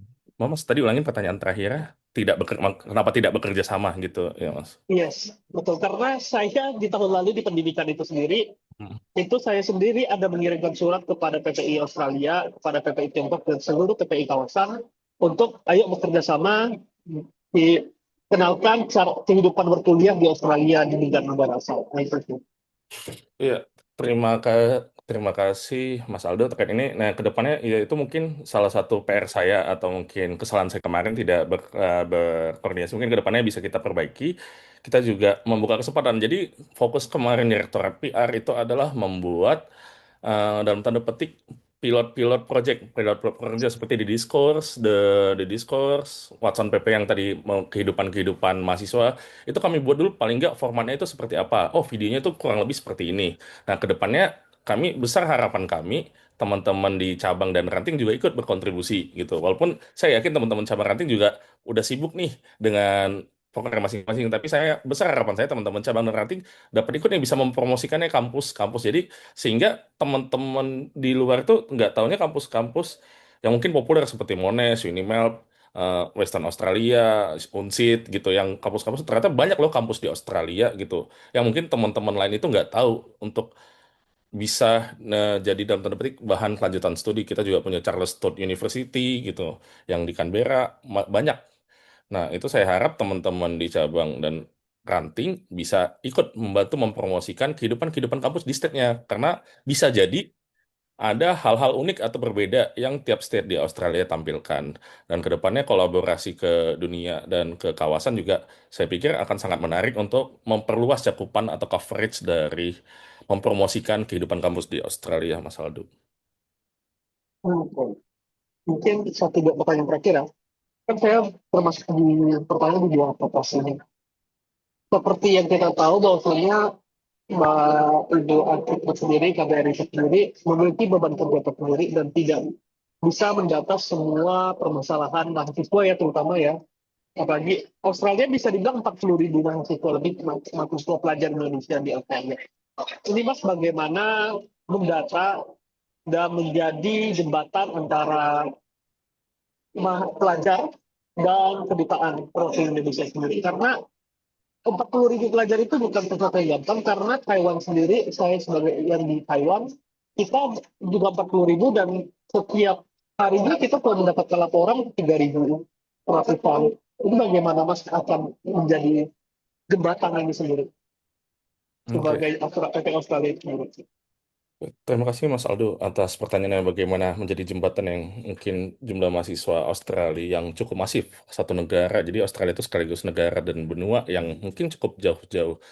Mungkin ke depannya kita akan lebih banyak berkomunikasi secara internal terlebih dahulu dengan cabang dan ranting gitu. Dengan tadi kalau saya bilang di panel pertama secara hierarkikal, di mana saya harap teman-teman ketua PPI cabang sudah bisa membuat shortlist mungkin isu-isu atau hal-hal yang mungkin jadi masalah di state-nya masing-masing. Nah, itu kita kumpulin dulu secara internal. Nah, ketika PPIA, nah tadi juga saya juga jelaskan contoh nyatanya ternyata bisa jadi PPIA tidak bisa mengcover seluruh suara mahasiswa di Indonesia di Australia. Mau nggak mau kita tetap kerjasama, Mas Aldo, dengan pihak-pihak eksternal seperti pihak-pihak kelurahan LPDP atau mungkin organisasi-organisasi lain yang menaungin teman-teman di S1 atau mungkin nanti ada organisasi teman-teman vokasi. Mungkin bisa kita juga bisa kolaborasi ke teman-teman apa namanya mungkin kalau di Queensland itu ada Kopikir, salah satu think tank S2 S3, mungkin mereka memiliki eh, pemikiran yang berbeda, dan mungkin kita juga bisa berkolaborasi dengan AIPSA postgraduate-nya Western Australia, di mana mungkin mereka memiliki isu yang berbeda untuk disampaikan ke atas. Nah, dengan kolaborasi terhadap organisasi-organisasi eksternal yang mungkin menaungi mahasiswa yang tidak tercover dengan PPI, kita mendapatkan gambaran paling dekat. Kalau dibilang gambaran 100% utuh, saya yakin itu tidak mungkin 100%, tapi paling nggak mendapatkan gambaran yang besar yang mendekati utuh bagaimana sih profil masalah atau isu yang terjadi di mahasiswa Indonesia di Australia pada umumnya. Nah, terus yang metode lainnya adalah mungkin ya tadi saya bilang metodenya bisa dapat melakukan dengan penyebaran kuesioner atau survei. Itu adalah mungkin cara paling murah dan efektif untuk mengetahui bagaimana sih apa sih masalah-masalah yang terjadi di setiap mungkin universitas, di setiap ranting yang mungkin tadi tidak tercover di diskusi internal di internal PPI cabang ranting maupun di diskusi eksternal terkait dengan mahasiswa dengan organisasi-organisasi atau kelurahan-kelurahan yang tadi lainnya. Jadi ada dua metode yang diharapkan nanti hasil akhirnya dapat melengkapi dan mengisi overlapping satu sama lain. Gitu Mas Aldo. Mungkin ini saran saya dan jadi beban tersendiri untuk Mas. Betul, survei adalah cara tergampang yang bisa dilakukan. Tetapi ini akan menjadi beban tersendiri karena manusia, terutama mahasiswa orang-orang Indonesia itu, mereka tidak akan melakukan survei, tidak akan mengisi survei kalau tidak dibutuhkan. Ini terjadi di Korea. Tahun ini ketika ada keadaan darurat di Korea, awalnya hanya 200 berubah menjadi 1.200 ketika terjadi darurat ini. Mereka hanya butuh ketika urgent. Sama seperti di Taiwan. Ketika urgent baru diisi.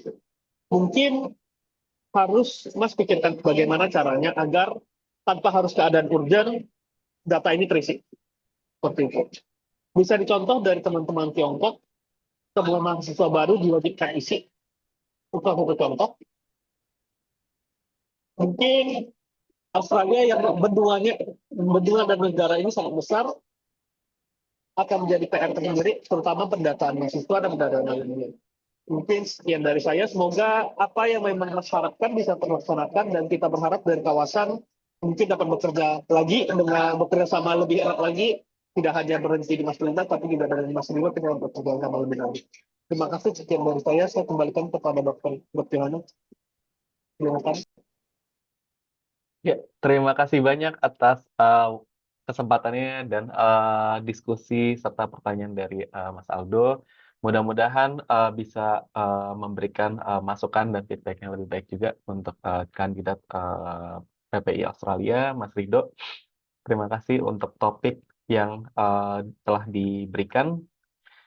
Kita berikan kita berikan aplaus yang tinggi kepada Mas Aldo. Ya, selanjutnya last but not least, kita akan berikan kesempatan kepada panelis ketiga, yaitu Mas Wildan Ali dari Presiden PPI Australia 2023 sampai 2025. Beliau akan membahas mengenai topik visi strategis PPI Australia dan kapasitas kepemimpinan Presiden PPI Australia. Apakah sudah masuk? Ya, oke. Kita akan berikan, kita ulangi kembali, waktu yang akan diberikan adalah 25 sampai 30 menit. Kemudian kita akan, ketika waktu sudah 25 menit, akan berbunyi suara yang seperti kita pernah dengar sebelumnya. Kemudian silakan tanpa berkepanjangan, kita berikan waktu dan kesempatannya kepada Mas Wildan. Silakan. Terima kasih moderator Dr. Jonathan, dan sekali lagi selamat datang Mas Rido di sesi akhir ya Fit and Proper Test PPIA. Mungkin di sesi aku nggak serius-serius banget ya kayak dua sesi sebelumnya. Ingin lebih mengenal aja bagaimana sih cara Mas Rido sekiranya kalau memimpin PPI Australia.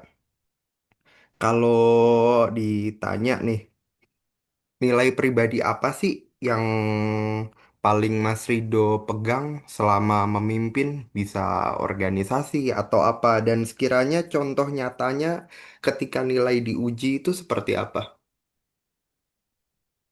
Oke, terima kasih Mas Wildan atas pertanyaannya. Sebelumnya tadi Prof. Willy juga menanyakan hampir mirip terkait dengan nilai pribadi.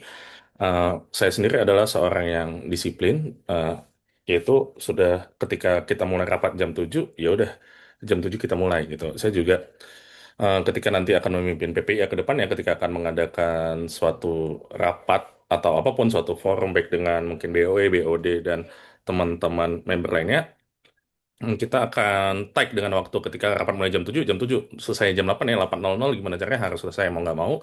Berarti teman-teman nanti yang ketika menyampaikan paparan tersebut harus concern dengan waktu waktu yang dibagikan.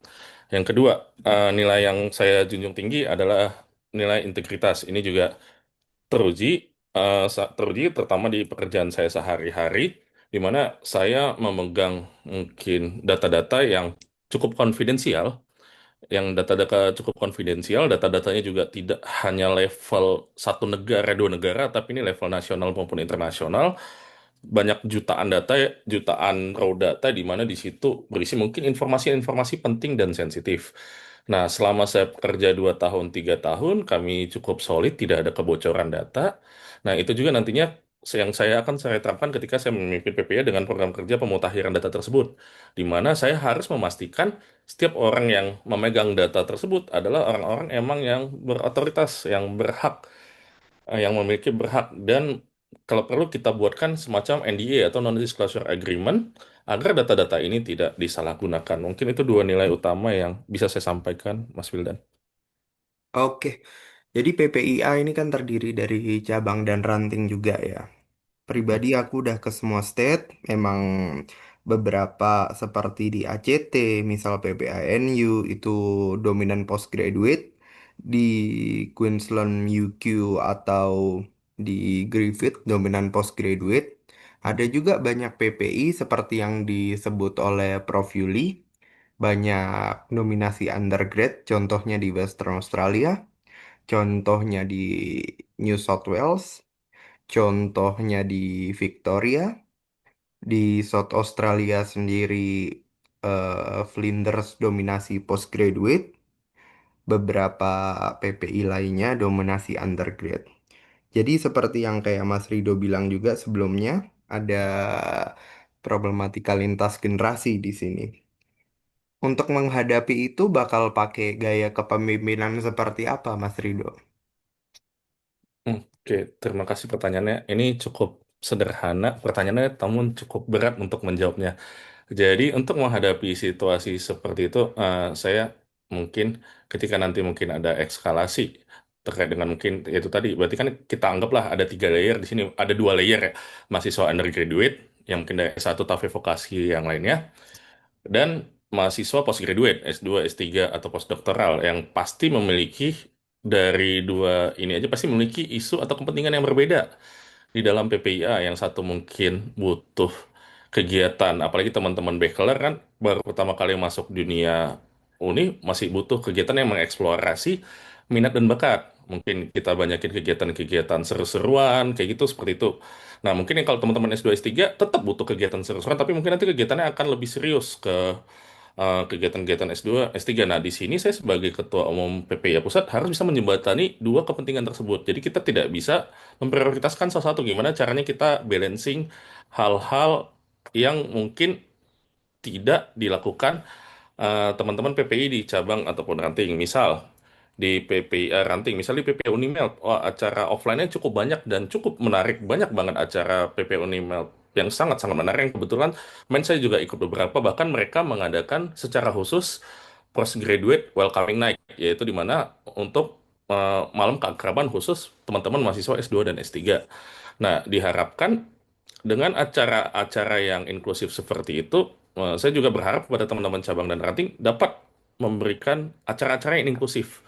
Even mayoritas di sana teman-teman bachelor, even mayoritas di sana teman-teman undergraduate, even di sana teman-teman postgraduate, acara-acara yang diselenggarakan tidak boleh dalam tanda petik membatasi satu sama lainnya. Jadi semua harus tetap terakomodir, sebisa mungkin terakomodir di dalam acara. Jadi untuk gaya komunikasinya saya juga tetap akan mengakomodir keduanya, Mas Wildan. Baik, jadi 2 tahun yang lalu sebelum aku menjabat, PPIA adalah PPI nomor 37 mungkin. Setelah aku menjabat, aku itu membuat PPIA lebih ke badan koordinasi daripada PPIA yang berdiri sendiri.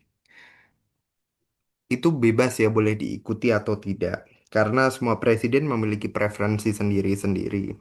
Tapi sekiranya gimana sih cara Mas Rido bisa memastikan keputusan itu tidak top down, tapi tetap cepat?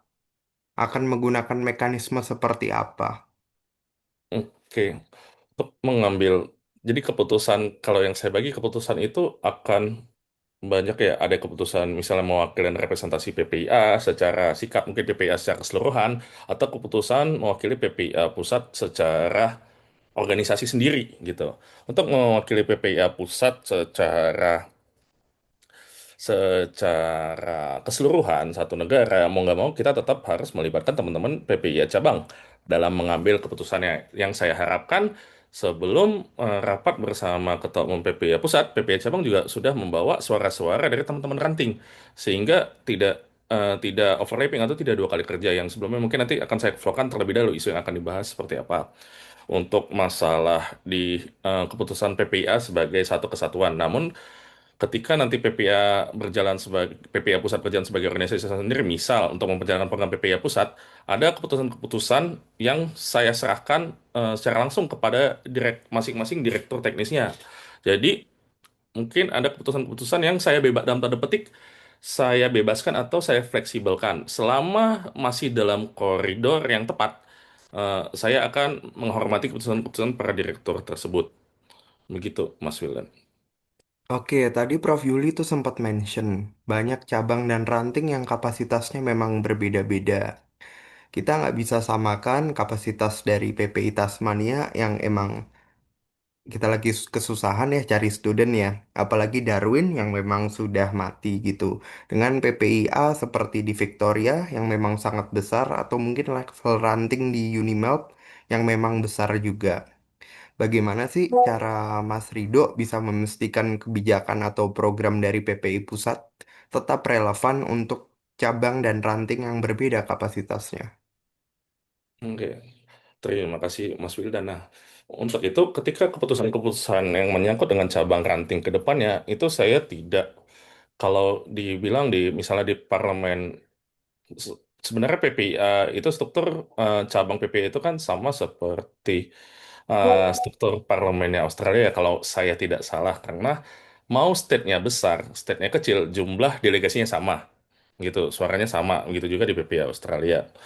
Jadi saya akan mengedepankan musyawarah dalam mengambil keputusan, either itu voting. Kenapa? Karena kalau pemecahan masalah atau pengambilan keputusan itu melalui voting itu tidak akan terjadi satu suara di state mungkin yang sebesar Victoria jadinya sama nih sama satu state mungkin di Tasmania yang mungkin tidak terlalu banyak. Nah, kalau voting kan akan menjadi apa ya?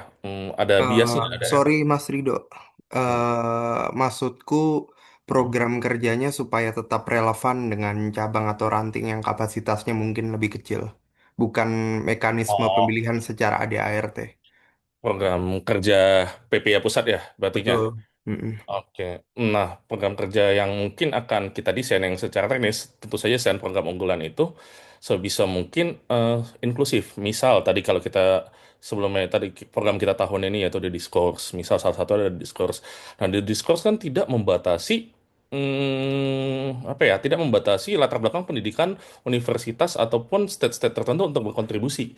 Semua teman-teman mahasiswa Australia yang mengirimkan artikelnya kemudian sudah kita copy editing, sudah lulus di tahap apa namanya tahap kurasi, ya semua berhak gitu loh. Dengan menciptakan proker-proker yang inklusif ini dan menurut saya itu tidak memberatkan, itu bisa meningkatkan partisipasi teman-teman yang tadi mungkin resource-nya itu apa ya tidak banyak, tidak seperti mungkin state-state yang besar. Jadi sebisa mungkin nanti juga terdapat mungkin kita sebagai PPA itu tadi tadi saya juga pernah menyampaikan PPA pusat ini sebagai dalam tanda petik penambal yang poker-poker yang mungkin tidak terjangkau oleh teman-teman PPA cabang atau ranting. Misal anggap satu universitas, misal nanti suatu saat di Darwin udah aktif kembali, ada apa? Nah, bisa jadi kita salah satu poker PPA pusat yang offline kita ambil di Darwin.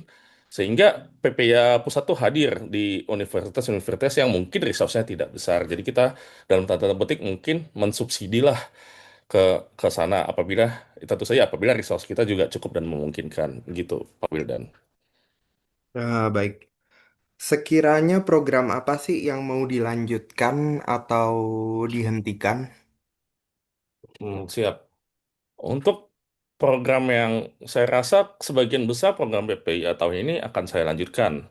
Apalagi yang memberikan manfaat-manfaat seperti kelas bahasa, terus mentoring AAS, program-program PR saya rasa juga penting. Terus program-program informal atau program-program yang lebih mengedepankan rekreasional seperti IG IG takeaway gitu. Jadi kayak uh, yang mempromosikan kehidupan mahasiswa Indonesia di Australia itu tetap akan saya teruskan ke depannya.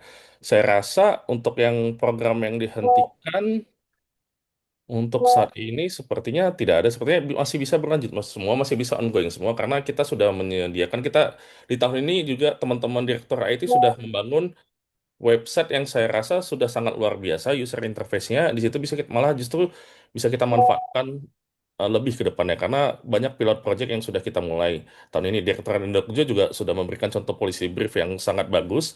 Yang itu nanti ke depannya saya juga berharap banyak kontribusi-kontribusi policy brief tidak hanya dari teman-teman PPI Pusat saja atau direktorat terkait saja, melainkan dari teman-teman lainnya yang ingin berkontribusi terhadap poker-poker yang sudah dibangun oleh PPI Pusat di platform website nantinya. Seperti itu, Pak Wilan. Semisal nih Mas Rido nih, kita kan ketua juga manusia ya. Betul. Kadang aku juga bikin salah dalam organisasi. Tapi ini teruntuk Mas Rido. Misal buat salah nih, bagaimana Mas Rido menunjukkan atau mengakui kalau ada kesalahan yang dibuat, baik secara publik maupun internal.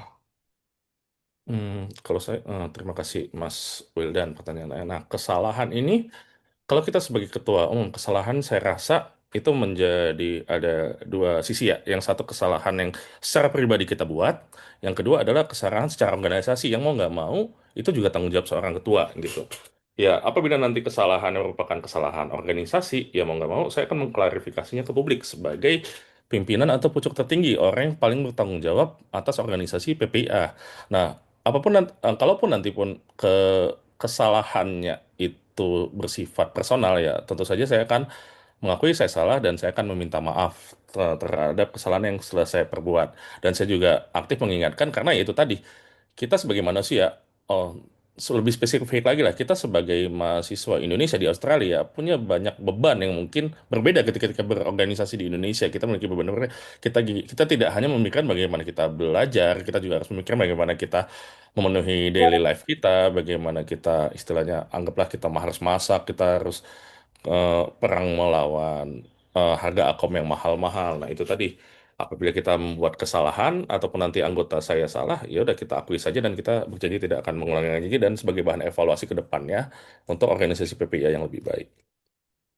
Semisal nih Mas, Hmm. ini banyak nih di organisasi-organisasi nih. Ada pengurus nih, performanya nggak bagus, tapi punya pengaruh yang besar. Cara menyikapinya gimana tuh, Mas Rido?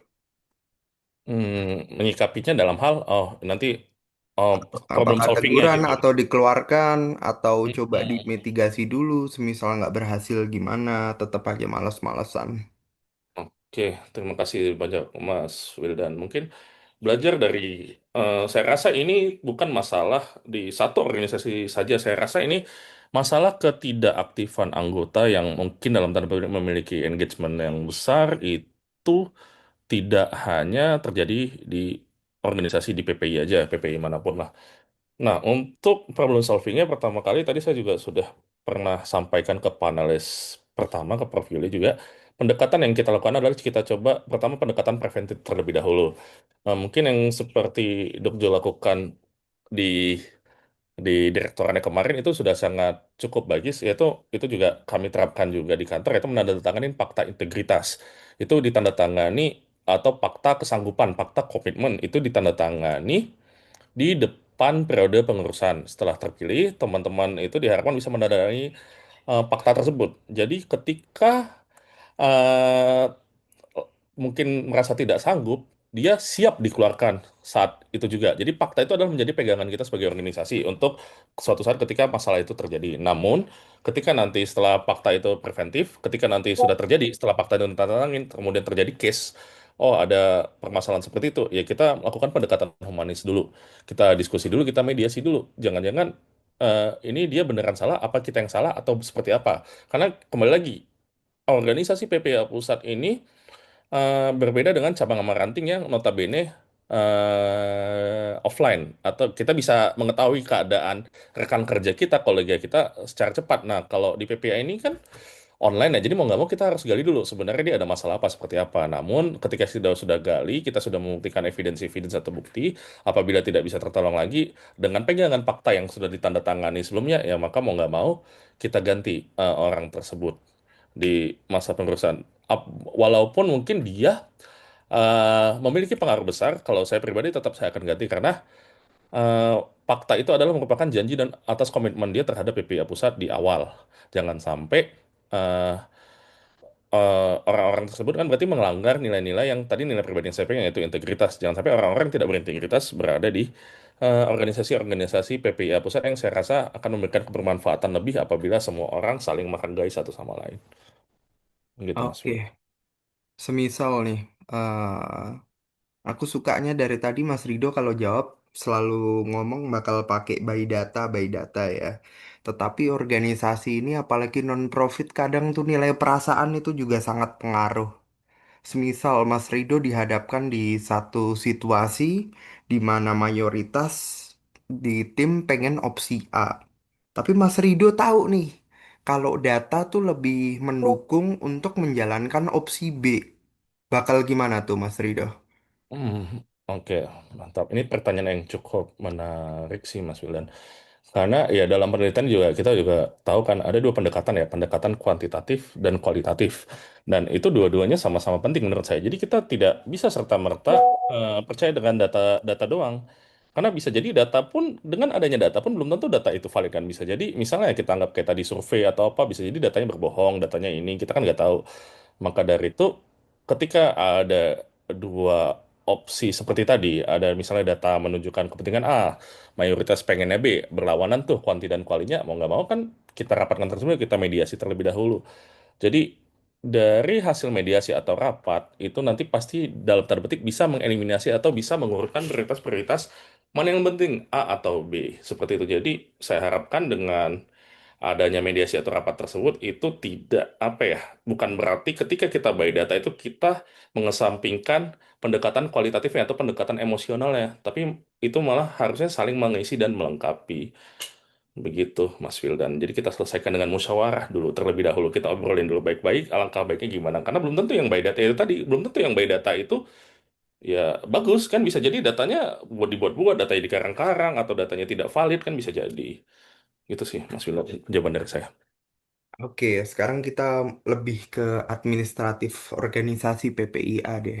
Kan banyak cabang dan ranting, bukan banyak sih, ada beberapa cabang dan ranting yang ibaratnya udah nggak aktif deh. Kita sebut aja di Victoria sendiri, ada Victoria Uni, ada Latrobe, ada William English. Ada juga cabang yang nggak aktif, yaitu di Darwin. Sekiranya Mas Ridos kalau menjadi presiden bakal berusaha seperti apa sih untuk mencoba mengaktifkan PPI PPA itu kembali? Oke, gitu Mas. Kalau mungkin dalam case Darwin itu kan case-nya di cabang berarti ya Mas Wildan. Berarti kan itu tanggung jawabnya langsung wewenangnya ke Ketua Umum PPU Pusat. Berarti mau nggak mau saya yang harus turun tangan langsung nih ke teman-teman di Darwin. Bener nggak sih? Nah, ketidakaktifan PPIA ini kan ada dua nih Mas Wildan kalau menurut saya ya. Nanti mohon dibenarkan. Kalau tidak aktifan PPIA itu ada dua. Yang pertama, satu benar-benar tidak ada mahasiswanya. Yang kedua, ada mahasiswanya tapi tidak mau aktif. Nah, itu yang kita harus cari tahu lebih datanya terlebih dahulu ke lapangan. Apakah benar-benar di Darwin ini ya nggak ada mahasiswanya atau ada mahasiswanya tapi ya tidak mau mendirikan PPI atau mungkin udah diwadahi dengan organisasi lain itu dulu yang kita cari. Nah, namun apabila nanti resource-nya mumpuni yaitu ada 10 orang ya kalau misalnya bisa kita buat cabang dan ranting di Darwin ya kita coba bangun. Karena itu tadi saya pengennya PPI ini inklusif sebisa mungkin. Ya, yang belum bergabung member, yang jadi ada member, ranting belum berdiri, ya kita dirikan rantingnya. Karena kalau ibarat pohon, semakin banyak rantingnya, daunnya akan semakin rimbun, buahnya akan semakin banyak. Namun ketika urusannya dengan penghidupan ranting yang sudah ada ketua cabangnya, saya menyerahkan delegasi hal tersebut kepada ketua PPA cabang nantinya. Karena itu merupakan wewenang ketua PPA cabang untuk untuk menghidupkan ranting-ranting yang ada di cabangnya. Begitu, Mas Wildan. Terus aku mau nanya lebih ke decision makingnya sih ini. Bagaimana sih cara Mas Rido memastikan proses decision making itu nggak dipengaruhi oleh perasaan personal? Oke, terima kasih Mas. Udah ada ini saya build up lagi ke tadi mungkin karena yang pertama ya decision makingnya itu ya pertama by data dulu. Nah, jangan sampai kita tidak ada data, kita langsung decision making lagi. Misalnya ada narasi yang berbunyi A, kita harus ngeluarin sikap B. Wah, ini nih, nih kita butuh proker ini di sini, tapi tidak ada evidence yang mendukung. Ya itu nggak bisa. Karena apa ya? Karena menurut saya data dan informasi-informasi yang bersifat non metrik itu harus saling melengkapi. Nggak bisa perkara karena emosi, perkara kita apa kita langsung anggaplah proker. Contohnya misalnya paling simpel lah kemarin penggalangan dana banjir ya kita selainnya emang itu rasa empati kita ya jatanya aja kan juga kejadiannya juga udah jelas sudah cukup jelas kenapa sih kita perlu poker banjir poker untuk penggalangan dana banjir misal lagi contohnya poker Indo apa mentoring teman-teman AS yang mau masuk AS. Nah, itu kan ada datanya nih. Oh, ternyata mentoringnya kemarin berhasil nih. Banyak dari lulusan mentoring AS PPA lolos. Nah, by data itu, ayo dong kita adain lagi. Jadi bukan berarti eh, karena ada AS nih kita PPA itu hubungan erat dengan pemerintah Australia kita adain enggak. Ya kita adakan ya karena itu tuh pokernya emang bermanfaat dan bisa diberlanjutkan gitu gitu. Nah, biasanya juga misalnya PPI kan ada nggak hanya AS doang, ada LPDP. Nah, kita lihat dulu nih LPDP udah ada yang menawarkan belum. Nanti jangan sampai kita melangkahi teman-teman kelurahan ataupun Mata Garuda dalam mengadakan mentoring gitu. Jadi saling mengisi dan saling kolaboratif aja sih, Mas Wildan. Oke, sekiranya kalau boleh nanya nih, 3 program prioritas utama apa yang akan dilakukan? Siap. Nah, Mas Wildan tadi juga udah Soalnya di setahun kan ini masalah itu pendek banget, Mas Rido. Kita betul. kita tarik deh, coba deh. Misal kalau kita ngomongin rundown ya, AGM di tanggal 22, penyerahan kekuasaan itu paling nggak baru kasih semua tuh paling cepet 2 minggu. Terus itu berarti udah di mid Desember. Orang masih pada liburan. Oprek paling maksimal bukan bukan paling maksimal, paling optimal itu di bulan Januari. Belum oprek paling enggak itu 2 minggu, interview-interview 1 bulan. Udah sisa berapa bulan tuh? Belum kepotong liburan dan eksam. Jadi presiden PPE itu paling optimalnya 6 sampai 8 bulan mungkin. Kalau ditanya 3 program unggulan dan utamanya tuh bakal ngapain dalam timeline yang sangat hektik itu dan dipotong liburan dan eksam? Oke, terima kasih banyak Pak Wildan. Selain saya akan meneruskan, tadi juga sudah saya bilang ya, saya sudah akan banyak meneruskan program-program tahun ini. Ada 3 program mungkin juga bukan program baru ya, mungkin juga program ini sudah pernah ada dan tapi akan saya dalam tanda petik akan saya optimalkan lebih baik lagi di tahun ke depan. Yang pertama tadi itu pemutakhiran data. Sebenarnya pemutakhiran data ini tanpa menunggu oprek pun sudah bisa saya pribadi mulai karena kita sebenarnya permasalahan pemutakhiran data adalah permasalahan willingness masing-masing teman-teman di cabang atau ranting untuk memberikan datanya kepada teman-teman pusat nih. Nah, itu kan bisa saya lakukan obrolannya sebelum oprek. Nah, untuk terkait dengan PPI Inkubator dan PPI kedua, program kedua adalah PPI Inkubator yang tadi saya jelaskan juga, yaitu merupakan program focusing talenta. Sebenarnya ini kan dalam tanda petik adalah program follow up dari program-program PPI yang sebelumnya sudah ada, seperti misalnya talk show terkait dengan sektoral yang tadi saya bilang, sektoral di bidang IT. Kalau saya perhatikan juga banyak kajian tentang ekonomi, kajian tentang ekspor tuh tiap tahun tuh PPA juga bikin talk show-nya. Ada talk show juga terkait dengan dunia kesehatan. Jadi seperti itu. Yang program terakhir adalah PPA Talks. Itu juga akan saya optimalkan duluan nantinya. Karena program-program lainnya saya rasa sudah ada prototipenya, jadi tidak terlalu memakan banyak waktu untuk membuatnya kembali. Begitu, Pak Wilda. Dok, sekiranya boleh last question kah, moderator yang terhormat?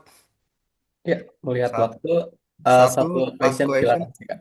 Boleh, silakan. Mas Rido, saya kan ini selama 2 tahun kepengurusan terbang-terbang menuju cabang dan ranting masing-masing dengan uang pribadi. Sekiranya apakah tradisi itu akan diulang sekiranya terpilih Iya, menjadi presiden PPA selanjutnya? Terima kasih. siap. Terima kasih, Mas Wildan. Ini pertanyaan paling penting untuk menyatakan kelemahan saya sebagai Ketua PPA ke depannya apabila terpilih. Ya, mungkin saya sebisa mungkin saya tetap jadi setahun setahun di Australia ini saya hanya pernah ke 2 kota aja di Melbourne dan Sydney. Sebenarnya dengan nanti akan jadi ketua PPA ketika terpilih nanti apabila terpilih nantinya saya ada motivasi lebih nih untuk main ke Brisbane, untuk main ke Adelaide juga untuk main ke Canberra. Sebisa mungkin saya akan mengusahakan saya juga main ke sana. Tapi apakah bisa menjanjikan seperti sesering Mas Wildan, saya tidak bisa menjanjikan. Tertentu karena resource kembali lagi. Tidak hanya resource PPA yang berbeda, resource manusia masing-masing manusia juga berbeda. Mungkin resource saya tidak sama seperti Mas Wildan, itu mungkin salah satu kekurangan saya. Namun, itu sudah akan saya atasi dengan representasi teman-teman BOE maupun BOD dari tiap-tiap state nantinya di kabinet. Sehingga teman-teman PPA cabang dan ranting dalam tanda petik tidak kehilangan figur anggota PPI pusat di state masing-masing karena sudah diwakilkan itu tadi. Nah, saya rasa itu menjadi strategi saya untuk tetap hadir di tiap state nantinya apabila teman-teman cabang dan ranting butuhkan. Mungkin itu sekaligus mengungkapkan kelemahan saya, Mas Wildan, yang mungkin dan strategi untuk mengatasinya. Terima kasih banyak. Terima kasih. Sebenarnya ada satu lagi dok, tapi waktu udah habis sih, gimana lah ya. Terima kasih banyak Mas Wildan. Kita berikan dulu aplaus kepada Mas Wildan, Presiden PPI Australia tahun 2023 sampai 2025. Ya, apakah sudah siap nih untuk memberikan estafet kepemimpinannya kepada Mas Rido? Nanti kita akan tunggu dengan proses yang masih panjang ya ke depannya. Nah, eh, selanjutnya kita akan berikan 10 menit kepada teman-teman PPIA cabang dan ranting. Jadi sebelumnya kami mengucapkan terima kasih banyak teman-teman PPIA Australia cabang dan ranting. Di sini ada dari PPIA RMIT, ada dari PPIA Victoria, ada Griffith University, ada dari UTS. Swinburne, kemudian South Australia dan sebagainya. Kita berikan waktu 10 menit. Jika teman-teman sekalian ada ingin bertanya, silakan untuk raise hand. Nanti kita akan open mic dan open video. Silakan kita berikan waktu.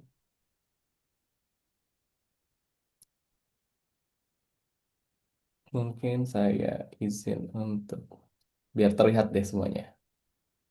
Oke, udah kelihatan belum ya? Tidak ada pertanyaan.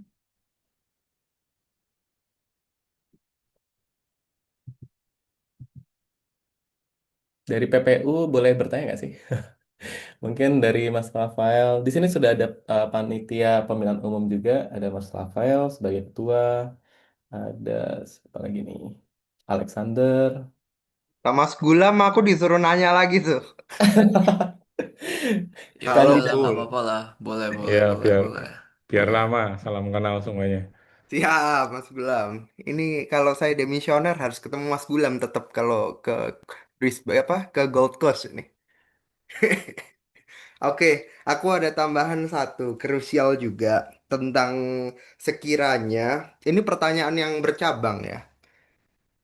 Sekiranya dalam kepengurusan PPA pusat sendiri itu bakal memiliki berapa banyak anggota? Apakah dengan tim yang besar seperti sekarang atau tim yang kecil seperti periodeku sebelumnya? Tim yang besar itu kalau menurut pengalamanku ya lebih sulit diatur. Karena anggotanya banyak banget. Kita di tahun ini tuh sampai 162. Di tahun kemarin itu hanya 60 orang. Tetapi dengan tim yang besar, representasi kita di banyak negara bagian itu pun makin banyak ya.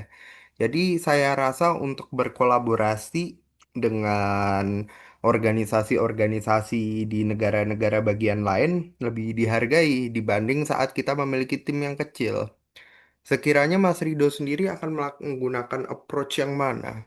Karena jujur, pertama kali dulu di periode pertama, saya terbang tuh ke Victoria. Waktu itu Pak Konjennya tuh masih Pak Kuncoro. Saya kenalan, salaman sama Pak Kuncoro. Pak Kuncoro tuh bilang, oh, PPI Australia itu ada beneran ya? Saya kira online aja. Itu karena emang tim kita tuh dulu kecil banget, apalagi yang di Victoria. Paling cuman berapa orang, karena totalnya cuman ya 50 orangan ya dok ya, di periode pertama ya dok ya. Dan itu untuk di seluruh Australia. Alhamdulillah di periode kedua ini di Victoria sendiri anggota kita mungkin ada 60. Jadi ya lebih dikenal atau dihargai lah karena jumlahnya juga lebih banyak.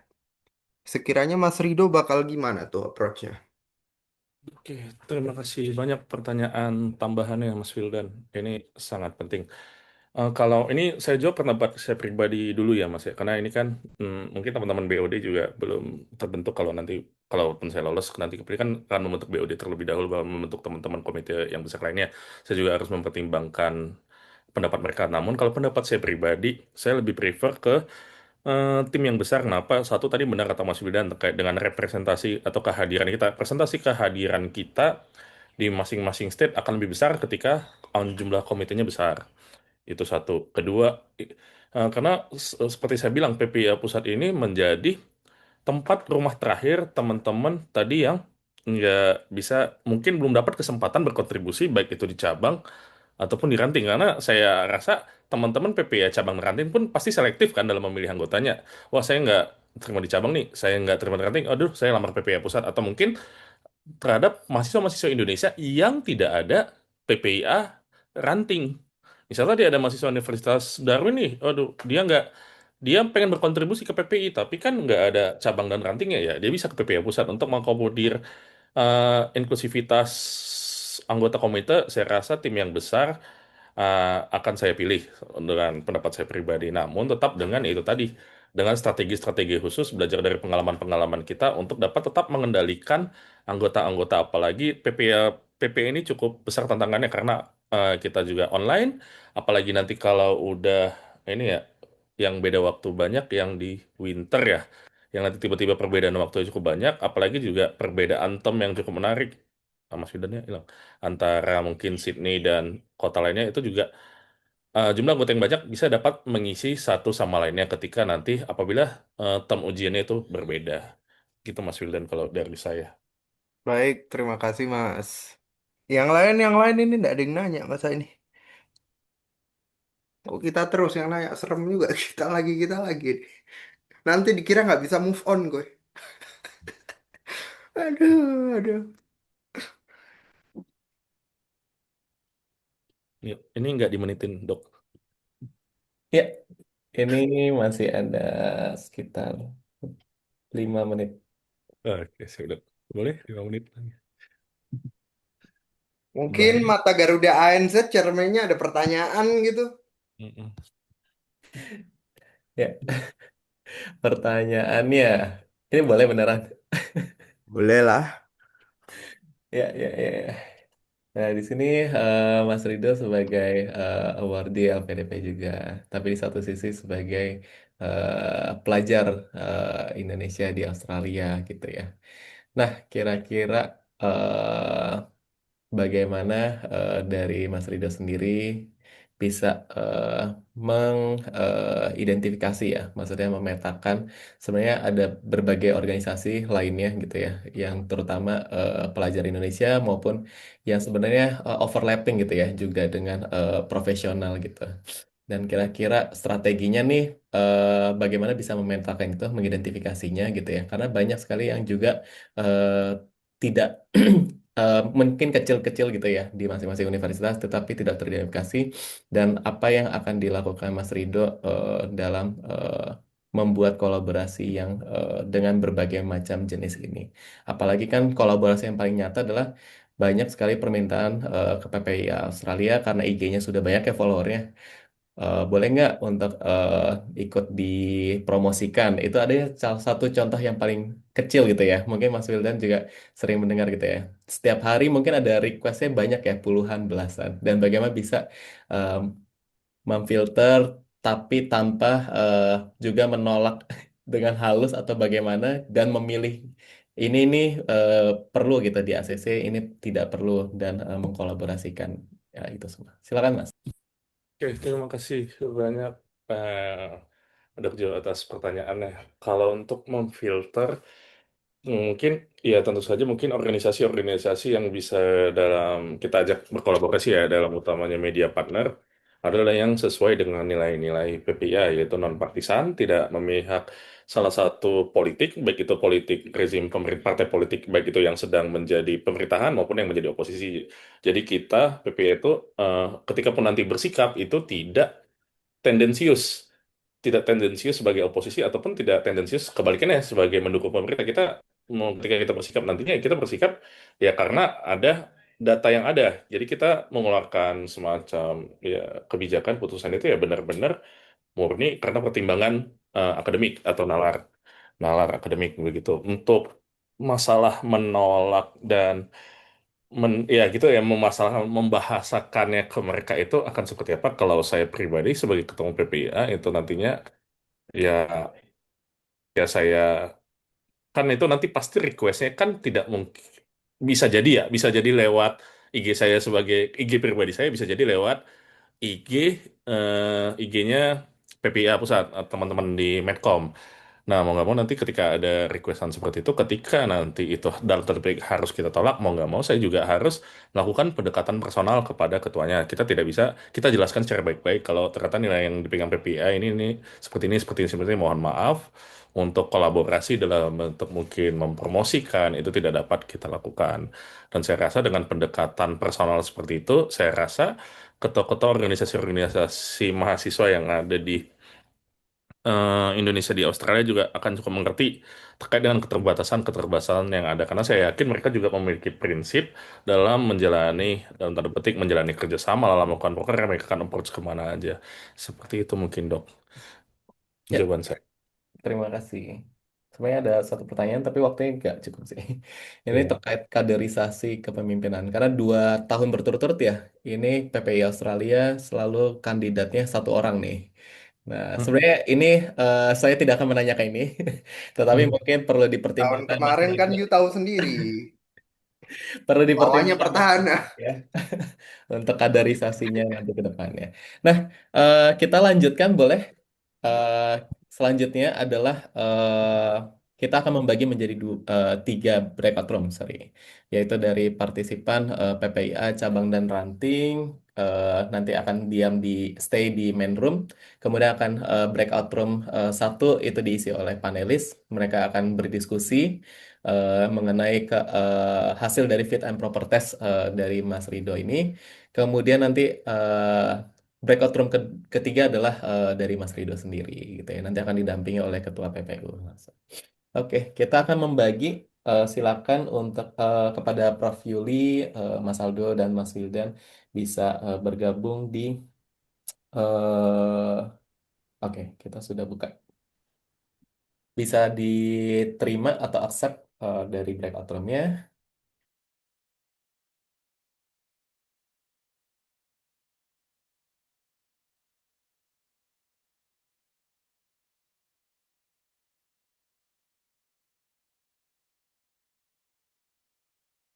Ya, sebentar, izin saya untuk ya. Demikian dari ketiga panelis Prof. Yuli Rahmawati dari Aktikbud KBRI Canberra, Mas Wildan Ali, Presiden PPI Australia, dan Mas Aldo Sancia dari Koordinator PPI Dunia Kawasan. Ya, dengan demikian hasil dari ketiga panelis tersebut, dengan ini panitia pemilihan umum di sini sudah ada kandidat PPI, Presiden PPI Australia, Mas Muhammad Hadian Rido. Memang diskusinya cukup panjang gitu. Eh, yang selaku dari perwakilan panitia pemilihan umum PPI Australia mengumumkan pengumuman hasil fit proper test. Belum ada drum ini. Dengan ini menyatakan bahwa eh, ketiga panelis memberikan rekomendasi kepada saudara Muhammad Hadian Rido dan dinyatakan layak dan bisa meneruskan kampanye hingga akhir proses dari seleksi dan pemilihan dari Presiden PPI Australia. Kita berikan aplaus kepada Mas Rido. Semoga amanah untuk menjadi kandidasi ini bisa dijalankan dengan baik hingga akhir dari proses pemilihan. Ya, eh, apakah ada apa nih selanjutnya? Ya, mungkin sedikit sepatah dari kepada Mas Rido sebelum melanjutkan kampanye ya, karena masih panjang prosesnya. Silakan Mas Rido. Terima kasih, Dok Juta Senatornya. Saya ucapkan terima kasih kepada ketiga panelis, Prof. Yuli, Mas Aldo, Mas Wildan, dan teman-teman PPU semua, dan mungkin teman-teman perwakilan cabang dan ranting juga yang sudah bersedia hadir di tengah masa summer break ini, yang mungkin teman-teman seharusnya berkumpul dengan keluarga, malah mengikuti rangkaian proses pemilihan Ketua Umum PPI ke depannya. Dan saya mengucapkan apresiasi terbesar-besarnya. Saya berharap setelah masa kampanye dan AGM nanti setelah saya terpilih kita dapat berkolaborasi untuk kegiatan ke depannya demi kebermanfaatan mahasiswa-mahasiswa Indonesia di Australia. Mungkin seperti itu, Dok. Saya sekali lagi saya ucapkan terima kasih pada Prof. Yuli, Mas Aldo, dan Mas Wildan. Terima kasih banyak. Ya, baik. Terima kasih banyak. Demikian dari akhir proses fit and proper test presidensial kandidasi PPI Australia. Dan di sini saya sebagai moderator Jonathan, terima kasih kepada Ketua Panitia Pemilihan Umum PPI Australia, Saudara Rafael, kepada Atase Pendidikan Kebudayaan KBRI Canberra, Prof. Yuli, sebagai juga panel satu, dan kepada Koordinator PPI Dunia Kawasan Asia Oceania, Aldo Sancia, dan juga PPI Australia 2023-2025, Mas Wildan Ali, serta kandidat Muhammad Hadian Ridho, dan teman-teman tidak lupa juga teman-teman PPU dan PPIA cabang dan ranting, dan mudah-mudahan kita bisa sama-sama berkolaborasi dan melanjutkan terus eh, kejayaan dari PPI Australia, dan kita akan bertemu lagi nanti pada saat AGM Annual General Meeting yang nanti akan kita umumkan juga eh, waktu dan tanggalnya. Saya Jonathan pamit undur diri. Wassalamualaikum warahmatullahi wabarakatuh. Salam sejahtera dan sampai jumpa di agenda berikutnya.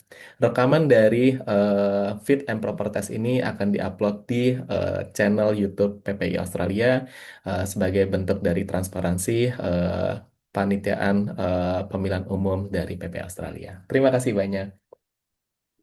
Terima kasih. Terima kasih Mas Jo. Thank Thank you, Terima you. kasih Rafael. Thank you Mas banyak. Aldo ya.